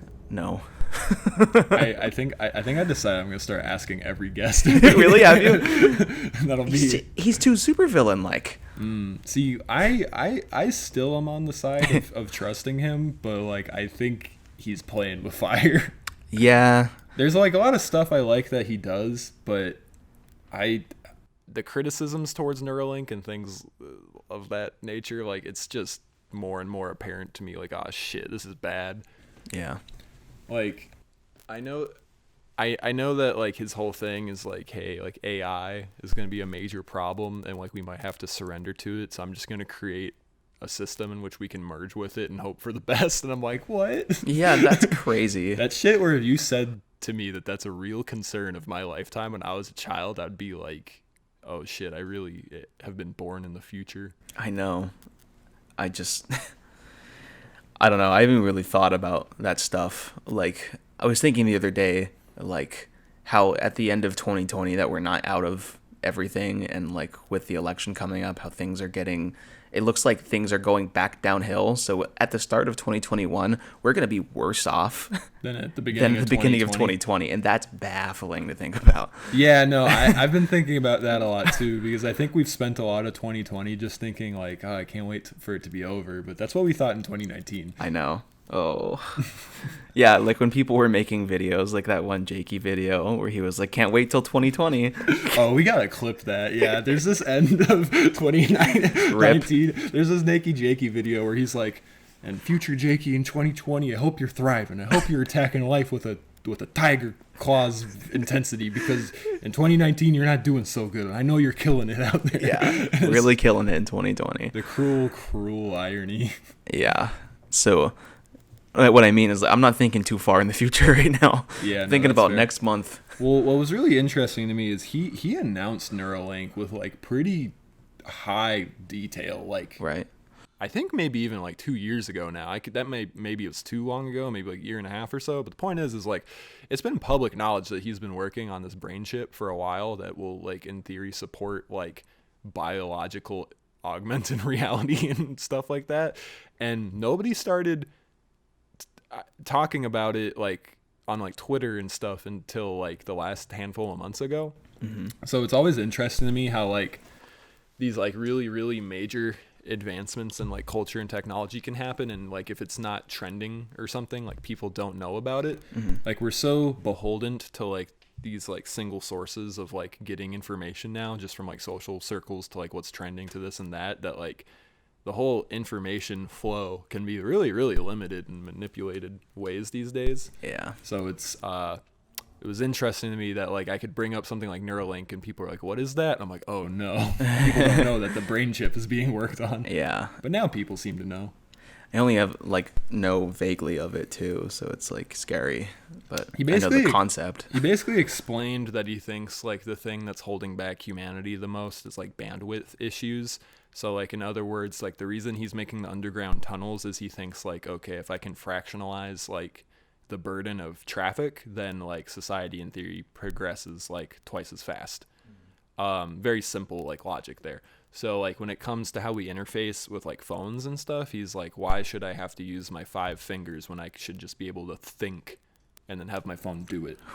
So like he literally was like, I'm going to make it to where you use your technology using your thoughts. And in theory, we'll get to telekinesis and we'll just start talking in our heads. And he even implied that you could become immortal and load your consciousness into a new unit. Like those are his words. Dude, Imagine and then in 2040, you're just minding your own business, and then the consciousness of Kanye West comes on your telecommunicator. Well, that's the thing. I think of the Black Mirror episode where they're all stuck in a reality show, and like their bedrooms are like these 6 screen walls, and it forces them to watch like porn ads and stuff, and like how they can't escape like the malware of society. Yeah. Oh man. That's the thing about having a microchip in your head. It's like I don't. That sounds really dicey. The malware of society. That's such a powerful sounding, like doesn't apply to us now. Yeah. But in the future is a very, very scary thought. It's a very Matrix thought. Yeah. Yeah. Oh, the other thing is that he has to drill like a quarter of your skull out, and that's where it goes. Yeah, and he said apparently it's attached with super glue, but he said apparently but apparently in surgery super glue is common. And I'm like, in surgery super glue is common? I didn't know that. There's people walking around with super glue in them. People walking around with metal knees. Anyways, and stuff. I kind of took us down a tangent. Yeah, I don't know. I was just thinking about VR gaming and stuff like that, and how much time people will spend, because recently I've gotten really, really interested in what's that VR game people were playing? VR chat. That whole, have you like entered that rabbit hole at all? Yeah, I've just seen funny meme stuff. But like there's some really real connections that I've had simply over like Xbox Live communications. And if I was in a virtual world with that at that age, I feel like I wouldn't want to leave. I wouldn't live that world forever. Yeah.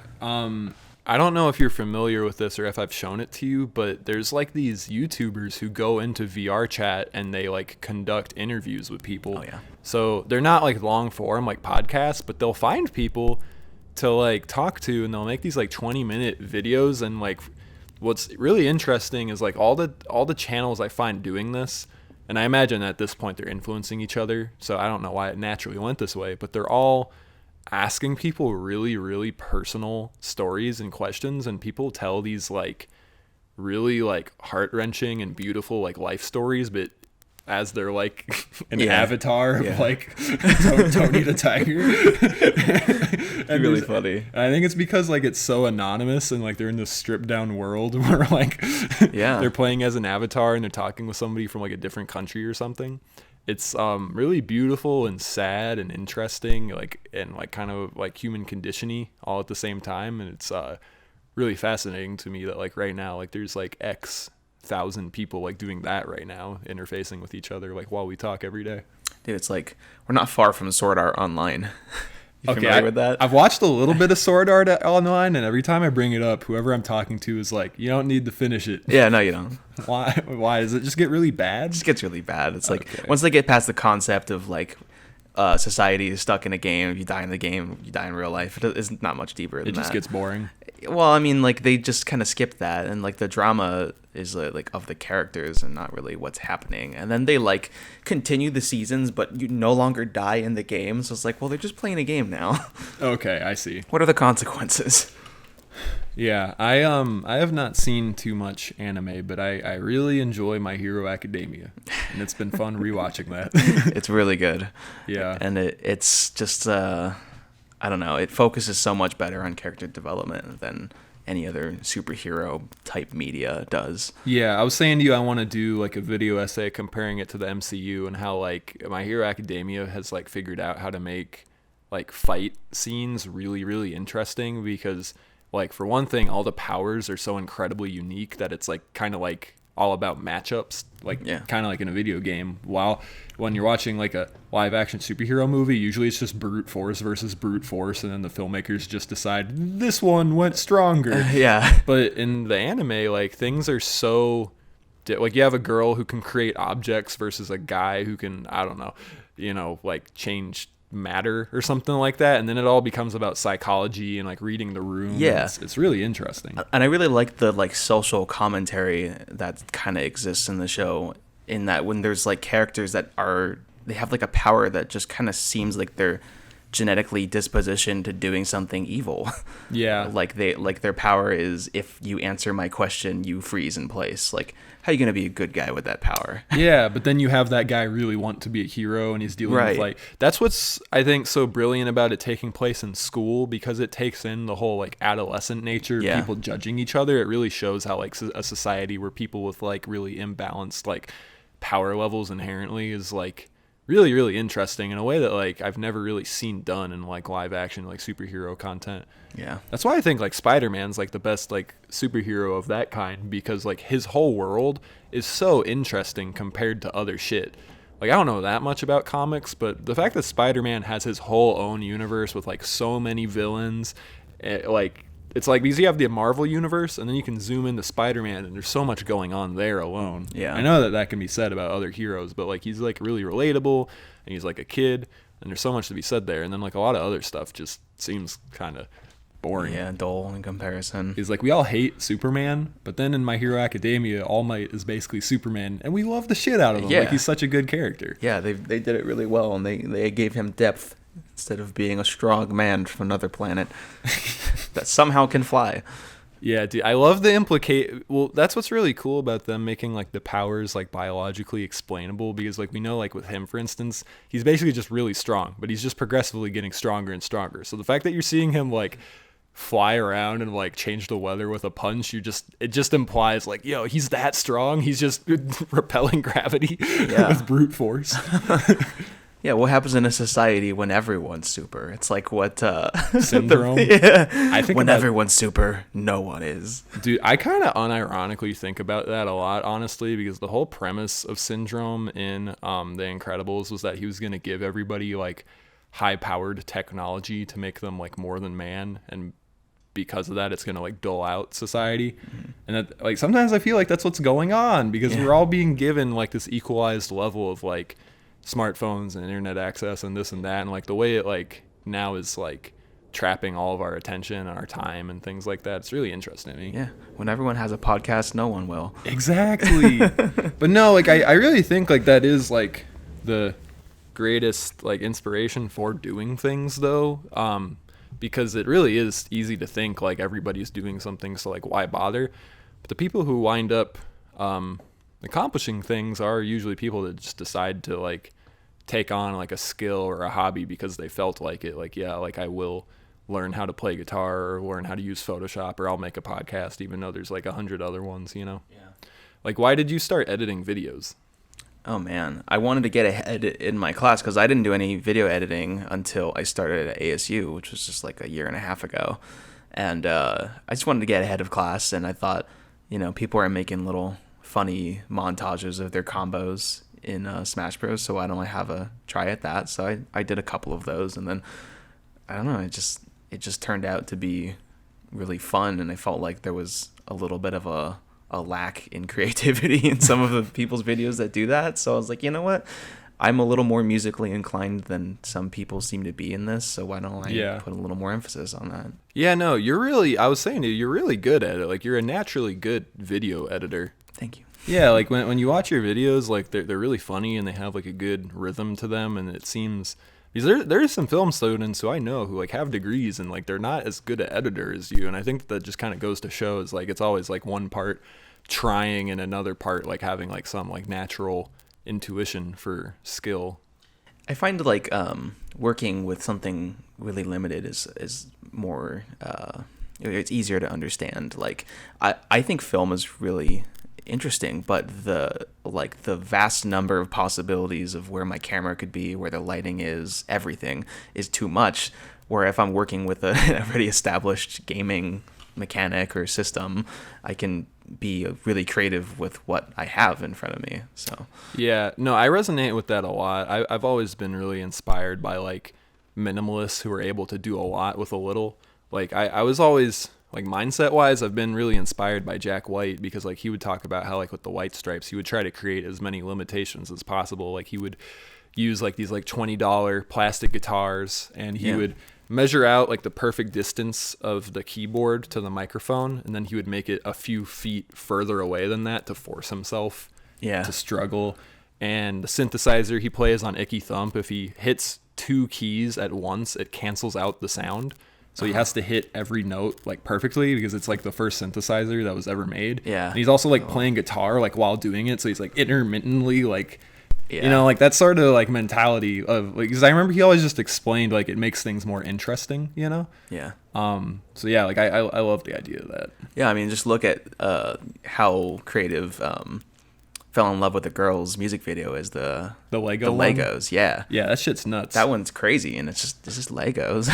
Yeah, no, that's why like I wind up directing like a lot of like rap music videos, and like I try to make them like somewhat conceptually interesting, whether or not they're simple or complicated, just because when I started making music videos, I just realized that like so much local stuff can wind up being like, oh, let's just go like film in a parking lot, you know? Yeah. And my immediate first thought is like, why would you not think of the most interesting place you can go to? Yeah. You know? And like it like with you, like I remember like I was saying how I could see people in the comments saying like, oh wow, he cuts the video to the beat of the song. Yeah, and you're And, like, why they're- wouldn't they do that though? Then you realize that there's like probably people with like tons and tons of views who didn't even do that bare minimum step. Yeah. They're all meme culture stuff, which I'm a fan of, but like You're good at memes. I live and breathe memes. But I don't know. It's been done before. It's relatable, so it's funny, but I want to break the mold a little bit. What made you want to start like doing your own like song edits? Because I find that to be like another like extra mile thing that you're doing. I mean, it all in all, it started as just kind of a way to toy around with stuff. So I just thought they were funny, to be honest. But like, I kind of failed with music stuff early on, and I got a little frustrated with that. So I put that on the back burner and started doing sound design and found a lot more fun in that. But then when I came back to Smash Bros. And I had to add a soundtrack to my thing, well, suddenly I had more freedom to toy around, and it felt like I could just do more. Because you're really good at games, and you're clearly able to like super focus into them and figure out the mechanics of them, and that's why you get good over time. But you kind of strike me as somebody who's like approaching them almost for like from an artistic standpoint, because you seem like you like getting like really invested in things and kind of like the art of it in a sense. I don't know how to articulate this correctly, but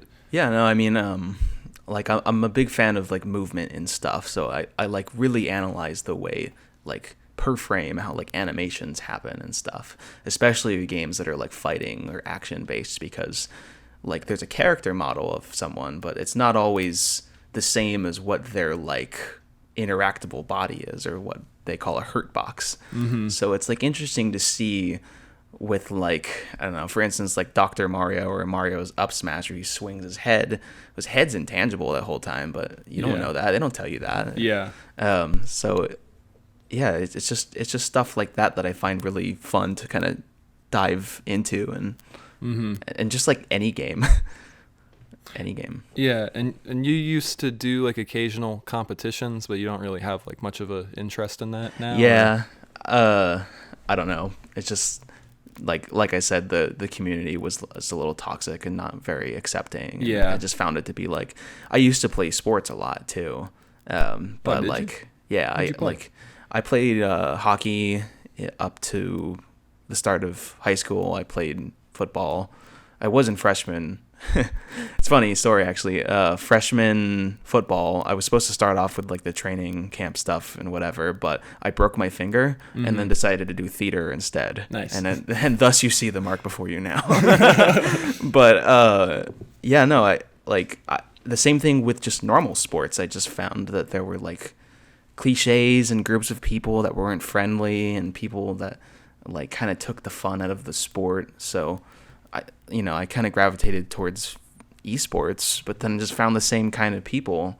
Yeah. So that's why, I kind of support Nintendo not backing Smash, because it's just fun. Like, it's just, I don't know. I just want to have fun. Like, yeah. I like watching spring training here in Arizona with baseball, because it's just like everyone's there and they're not, I mean, some people view it as competition, like spectators, but like a lot of people are just there to watch a baseball game. Yeah. That's the kind of feeling I like. Like, I just want to watch a game. No, yeah, I think that can apply to anything really, like people just doing something because they love it versus like making this huge like big deal about Yeah. in like a purist sense. Yeah. Yeah, because like it's so easy to make fun of film students, you know, like being like really competitive with like movies and their tastes and things like that. And, Yeah, like, it's not like this nature doesn't exist in other mediums. It's just what I've noticed. And I always had this joke in film school that the more somebody knows about Citizen Kane, the less good they are at making movies. Because I always just noticed this correlation between people who are like so interested in film history, like as if they thought they could just consume all of the facts and all the classics into being good at something, but then like they had like no artistic sense in creating things, you know? all I'm saying is Deku wasn't very good at controlling One for All until he started making his own power. Wow. He was copying All Might the whole time. That was incredibly motivational. Got to use your own power. Yeah.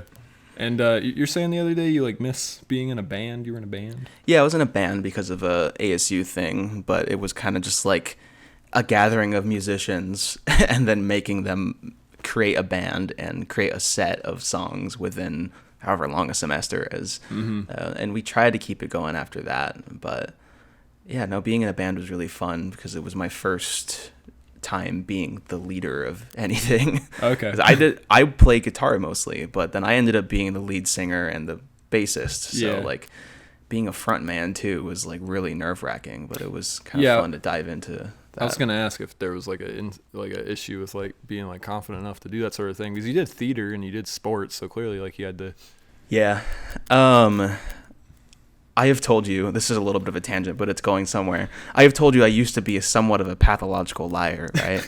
Oh, yeah. Well, I figured around the age of 16 or 17, and when I started doing theater, is if I could sell myself as someone who's not myself, then I could be that.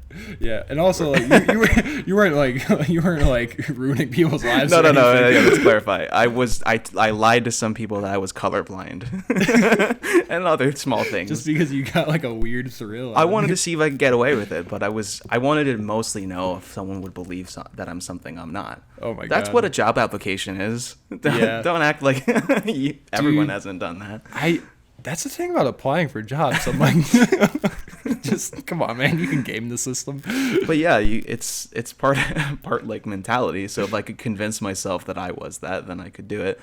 The funny thing was when we had to do a cover, because we went through the decades, starting with the 60s. So when we got to the 70s, my band wanted to do a Black Sabbath cover, which means I had no bass part in that. There was just guitar in the particular song we were doing. So I had to just be Ozzy Osbourne.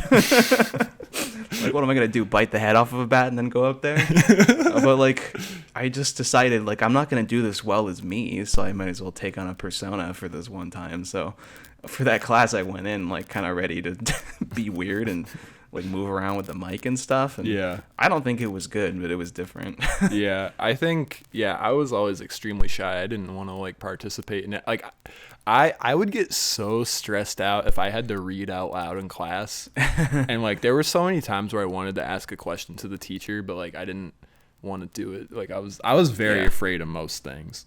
Yeah. I've since gone back into my shell a little bit. Like I used to be like according to the Myers-Briggs thing, an extrovert, and then like I was ENFP, and then slowly I'm becoming INFP. So like my extrovert's going away. I've taken that test a bunch of times, and there's too many letters. I can't remember all the acronyms. And they don't line up with what it is. Like N stands for intuition. Like, come on, bro. Yeah, I get so anytime people say what they are, I'm like, I don't know what you're saying to me. Yeah, they should have chosen different letters, but whatever. That's something that's interesting about coronavirus. We're all going so long without talking to people now. I feel like our skill sets are probably really bad. Yeah. And I'm doing online classes now, and I'm probably in the best degree program to be doing online classes because it is anyways. Yeah. No. I went to like a pizza shop and I was trying to ask them if I could film in there. When I was talking to the lady, like trying to have like a professional interaction with a stranger, I felt myself like being really bad at like like saying words and like articulating myself, and I was like, oh shit. Roll back the footage. I probably was a little awkward at the start of this intervieh. I've lived with you. I think we were just talking about Waluigi. No, dude, Waluigi always makes me uncomfortable. A little tense. Yeah. Why is Dark Souls your favorite game? Dude, I'm gonna sound like a broken record, but movement, like it's really well, like when you die, you feel like it's your fault or the game's fault. Like it's really clear in like enemy design and like how you're going to be attacked by presenting you with one enemy at a time and then giving you that same enemy, but there's 5 of them in a large room. Can you explain like the basics of like what the game is and how it works? Yeah, I mean it's a fantasy RPG and it starts off with fantasy RPG babble, and I honestly don't know the story. Dragons and witches and blah blah blahs, but the importance is that you're a man with a sword and a shield and some magic, and the system is like Legend of Zelda where you lock onto them, so it's like you're moving around in a 3D world that you're exploring, but then when you lock onto someone, you're engaged in combat, so it's very different. But it's a lot better in designing its enemies, in that once you lock in, there's not like pitfalls and stuff. Like your combat is really focused in that, and like there's only a few different ways you can attack, but lots of ways you can move around while you're attacking and stuff.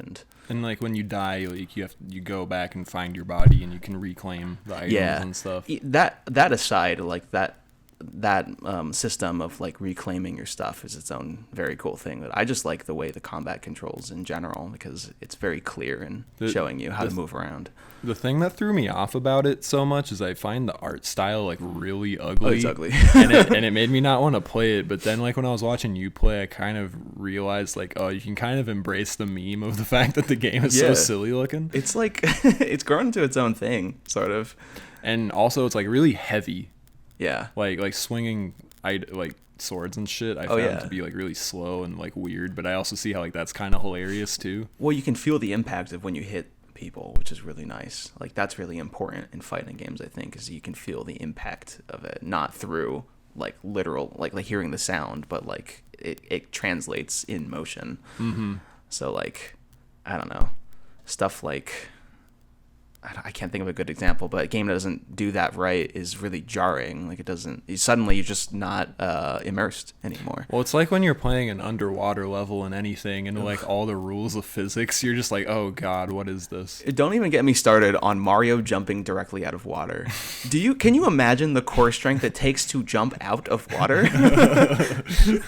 Just anything. There's no physics there. Sometimes I do think though, like playing a video game, it kind of feels like almost like primitive VR, because like when you're playing something and you get a feel for how moving around works, it's like your hands, like playing with the controller, you now have like a new sense of like how hitting a button and hitting a joystick, like and like what the sensitivity is of like how much you can make somebody move or jump or the angle they hit, and it kind of puts you in like a whole new mindset the way like I imagine VR would. Yeah, it's like if you ever played like Rock Band or Guitar Hero and you haven't synced up your controller yet, it's very upsetting. It's a broken game. Well, I remember there was this thing where like newer TVs like were always incompatible with Guitar Hero in this weird way, where like you would try to sync it but it would fail like every single time. Mm-hmm. Yeah. You would have to set the latency on your own, where it gives you a little tapping like rhythm type mini game. Mm-hmm. But like after if your rhythm's bad, then you're gonna be bad at the game. I remember they created this like mode that was easier than easy, where it didn't even matter which colors you hit, you just had to strum along to these bars. Really? It was the most baby shit ever. That's so funny. Yeah, no, I like those games a little too much. Honestly, Rock Band and Guitar Hero is the reason I learned real guitar. Yeah, that's probably true for like a lot of people. Yeah. Do they just not like invest in those anymore? Like I don't really. They made another Guitar Hero where it's 3 buttons next to 3 buttons. So you have 3 black buttons and 3 white buttons. So there's 2 frets now. Oh, instead of 5 buttons in a row. I dig that. And so you can hold a chord shape.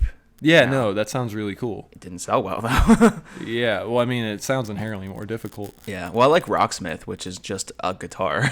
I remember when... Oh, yeah. Yeah. I remember when I got Guitar Hero 5, which I think is the best one. They said, like, if you pre-order this, we'll give you Guitar Hero Van Halen for free.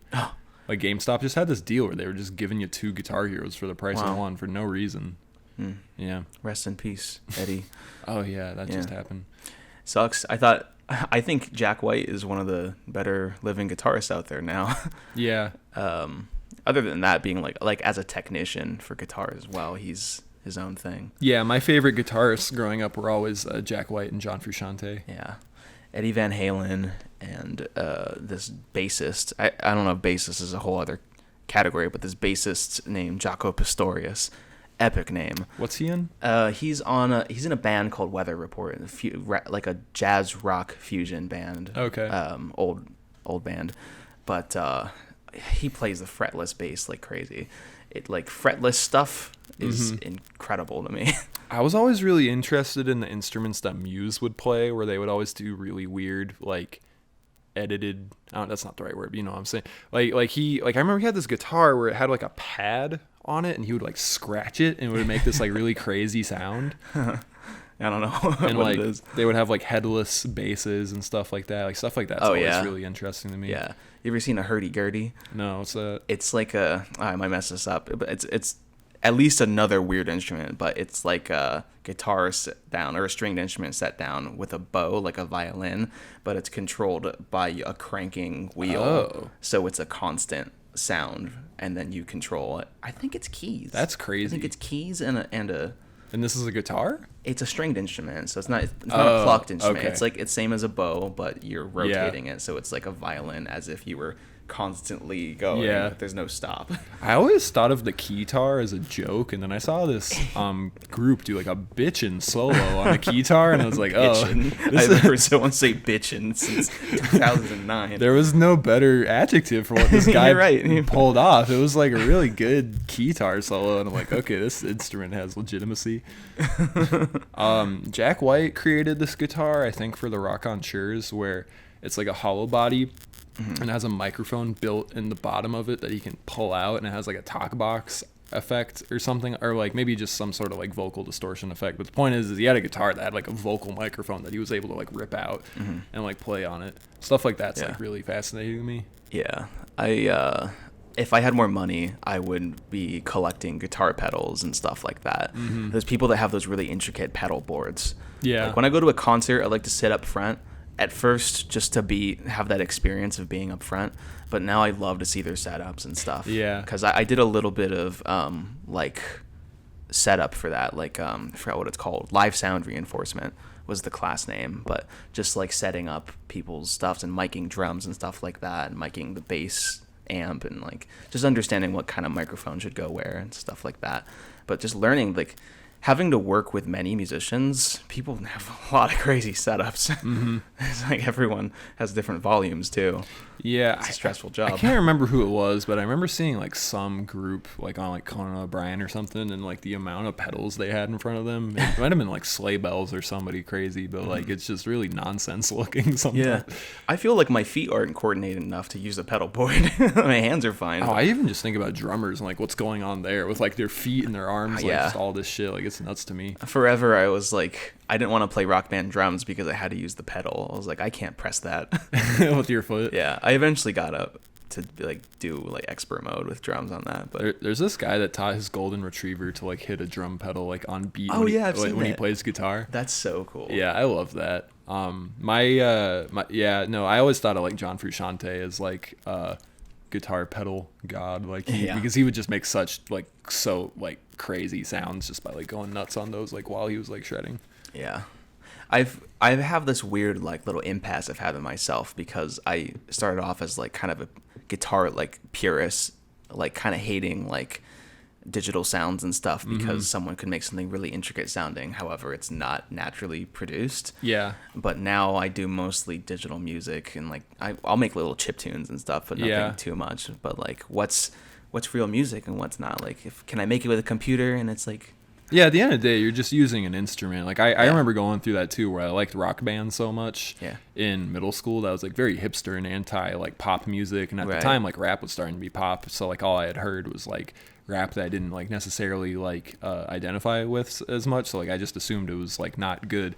And then I heard 808s and Heartbreak and My Beautiful Dark Twisted Fantasy, and I was just like, oh, never mind. This is fucking amazing. But yeah, like I remember my older brother, like he's a really good guitarist. I remember him describing like when dubstep was first getting really good, he just kind of realized like I shouldn't hate Skrillex because when he makes some crazy sound, he's basically doing the same thing a guitarist is doing when they like use like a whammy bar or like a pedal to like create some like out of the box thing. So it's like all really just tools and instruments. Yeah. Like I just find it like really cool when someone can do a guitar solo that would normally have heavy distortion on it, but they can do it really naturally, like with a acoustic guitar or an unplugged electric. And it's like there's a lot of precision required for that, and to be able to like fake that precision with instruments, it's like kind of lame, but like I've worked so much with it now that like I understand how hard it is to compose in that kind of environment. Well, at the end of the day, it's always going to be like a technology climb thing where like the precedent for like what's easy changes and changes through history, but then the way in which people use tools to make creative things, like at the end of the day, like that's like the ultimate test. Because like you look at like visual effects right now, people are doing insanely complex visual effects, but then like the simplest of simple things a VFX artist could do would take like months of effort, like back in like Star Wars days. Yeah, dude, I want to see like in like old like prog rock bands where like dudes would have these keyboard setups where there's like 6 keyboards stacked around them and they're like playing all of them. Yeah, that's a lost art that like can be digitally reproduced, but I want to see a guy go hit nuts on 6 keyboards. Yeah, no, there's a beauty to seeing people like use like old technology still. Yeah, sometimes I think like we were talking the other day when we watched The Thing, like how beautiful the film stock looks and like that those like 80s movies and like how the lighting is different.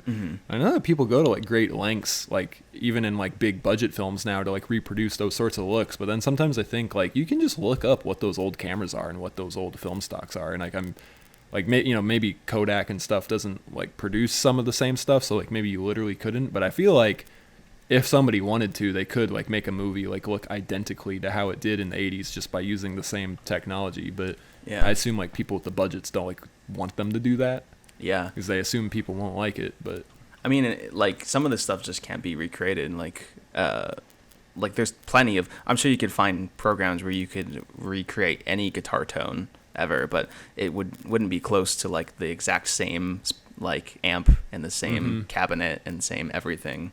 Yeah, well, like sometimes I think about how like the N64 sounds just sound so good, and they have like it's specifically in Super Smash Bros. And how like I don't know if it's like a compression thing or what, but like if like Samus up Bs you and then you get hit like 8 times or whatever, that whole like nothing sounds so like good. That anymore. Yeah, you know? and like that like sound of a laser hitting you when you would see your skeleton in Smash 64. Or like, I missed that, by the way, seeing your skeleton when you get hit by an electrical attack. It was so good. When you got hit as Samus, you would see Zero Suit Samus.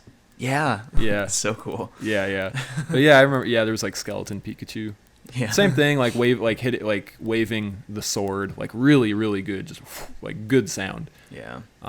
Yeah. Sometimes I think like, with like certain technologies, they should like kind of go backwards a little bit to go forward, like get more like texture. Yeah, I am someone who when I start something new, I kind of want to build it from the ground up. So like, there's plenty of groundwork for like, what is it called? Like digital audio workstations like DAWs, but I like to use Max MSP, the visual coding, and like literally build it from the ground up. That way, it's better understood. Can you explain that? Yeah, I mean, you know what Max MSP is? Not really. So it's the same as any coding language, but rather than like actually typing words out, you have a series of objects. So it's like object-oriented programming where you're connecting things to things. So it's a kind of like a circuit board. Yeah, exactly. Or like gosh, what are they called? Just those soundboards you can see patch cables going from here and there. So I typically make little chip tunes for like my video game music in Max MSP, even though that's like probably the most archaic and overcomplicated way to do it. Yeah, I can build it however I think I could that way. So in other words, like instead of using like DAWs and like preset like synthesizers and stuff, you're like making them. Yes, because like the most simple pure tone is a sine wave, right? which you, like if you had a little key tuner thing, you hit it, like it would make that sound. But I like just want to work with that and like augment that from itself. So I don't like recreating a tone. Like I could just use what's called a square wave, which is what you hear in like video game sounds. But I like taking a pure tone and messing with it, and like there's a way you can degrade the sampling rate of it to like give you that kind of messed up like hard edge square wave sound. Is that like what's going on in a like what I'm identifying in an N64 game? No, it's definitely more advanced than that. Okay. The only reason I can use that kind of stuff is because I typically compose for games in 8-bit style. Otherwise it wouldn't sound right. Okay.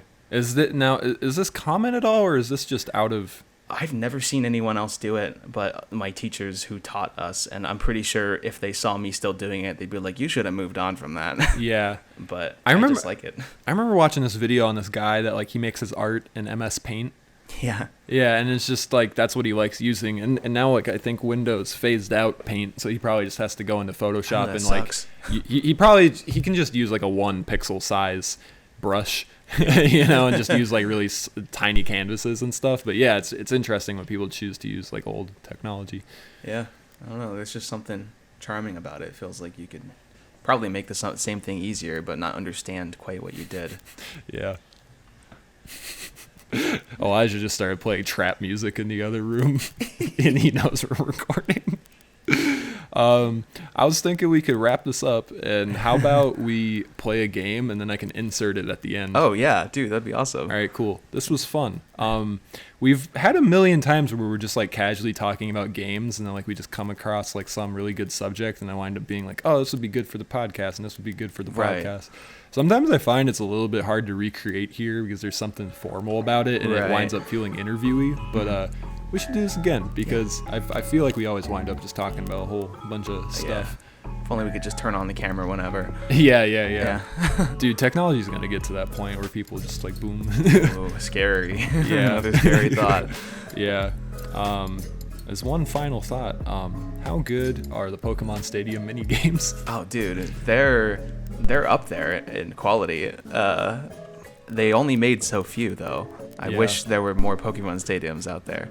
Yeah. But they're better than Mario Party. Those are fighting words, and I agree with them. All right, this is fun. Let's do some Dr. Mario. Yes, of course. And this was good. Yep. All right, cool. 1, 2, 3. Okay. We'll figure it out, right? I should be able to sync it now. Okay, 3, 2, 1, go. He said get his ass. Hi, Elijah. Elijah's here to commentate. Yeah. Oh my god.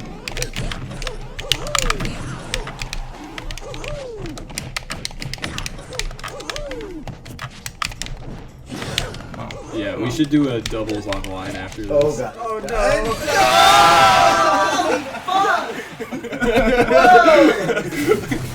Dude, look at the waveform of that shit. Yeah, we clipped the shit out of the mic. Fuck. Okay. Alright, now we just gotta do something funny. We should like grab him and beat him.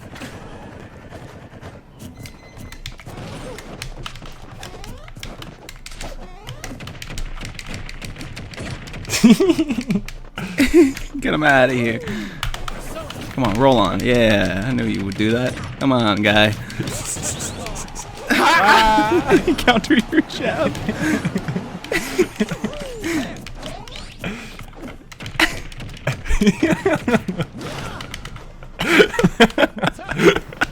The boys. Oh, I thought he was dead. Hey. There's something about double Dr. Mario that's just so satisfying.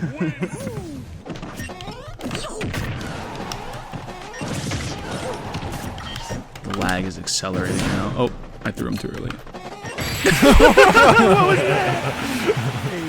Okay. Oh, man. Versus Donkey Kong and Bowser, and their name is Brian Lopez. This might be the best we get. Pill for your life. Hey, this is what we wanted. This is what we wanted this whole time. He's dead already. You already cape him? He didn't get caped. I just hit him like 2 back airs. Oh wow, so that was just a real genuine kill. See, it's fun as Dr. Mario to attack the big boys because they're just so hittable. To put it technical. Hey. Let's grab him. Back throw, back throw, back throw. Aw. We'll give him a little 1-2 forward throw. Ah! Hey! The fuck out of here. Get out of I caped the Captain Falcon, and I don't even think he knew what happened.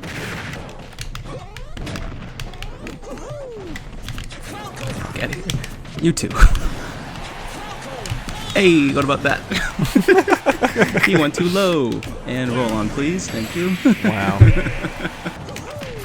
Hey. Get out of here. Good. You too. Fuck off. I knew that would kill me, but it was worth it. Hey, wait, come fist bump. Kill himself? Oh, I thought he killed himself for a second.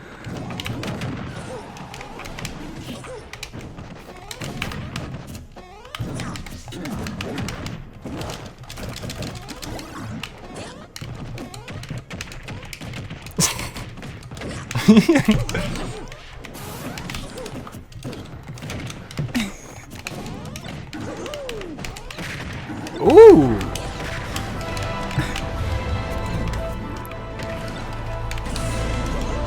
Oh! That was crazy. That was a good one. Come on. I turned him around the correct way. You saved him with a cape? That's sweet. I didn't know he was facing the wrong way. Oh my god.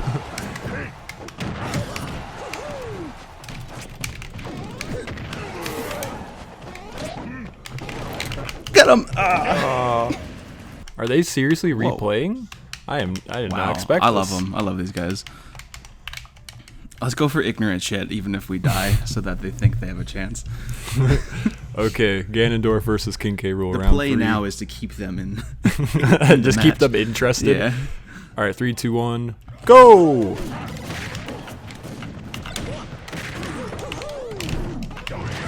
Fuck.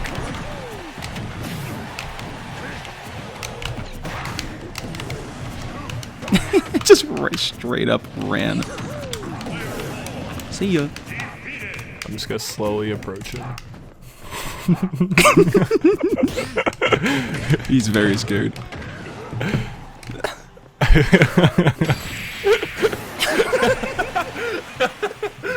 That was so good.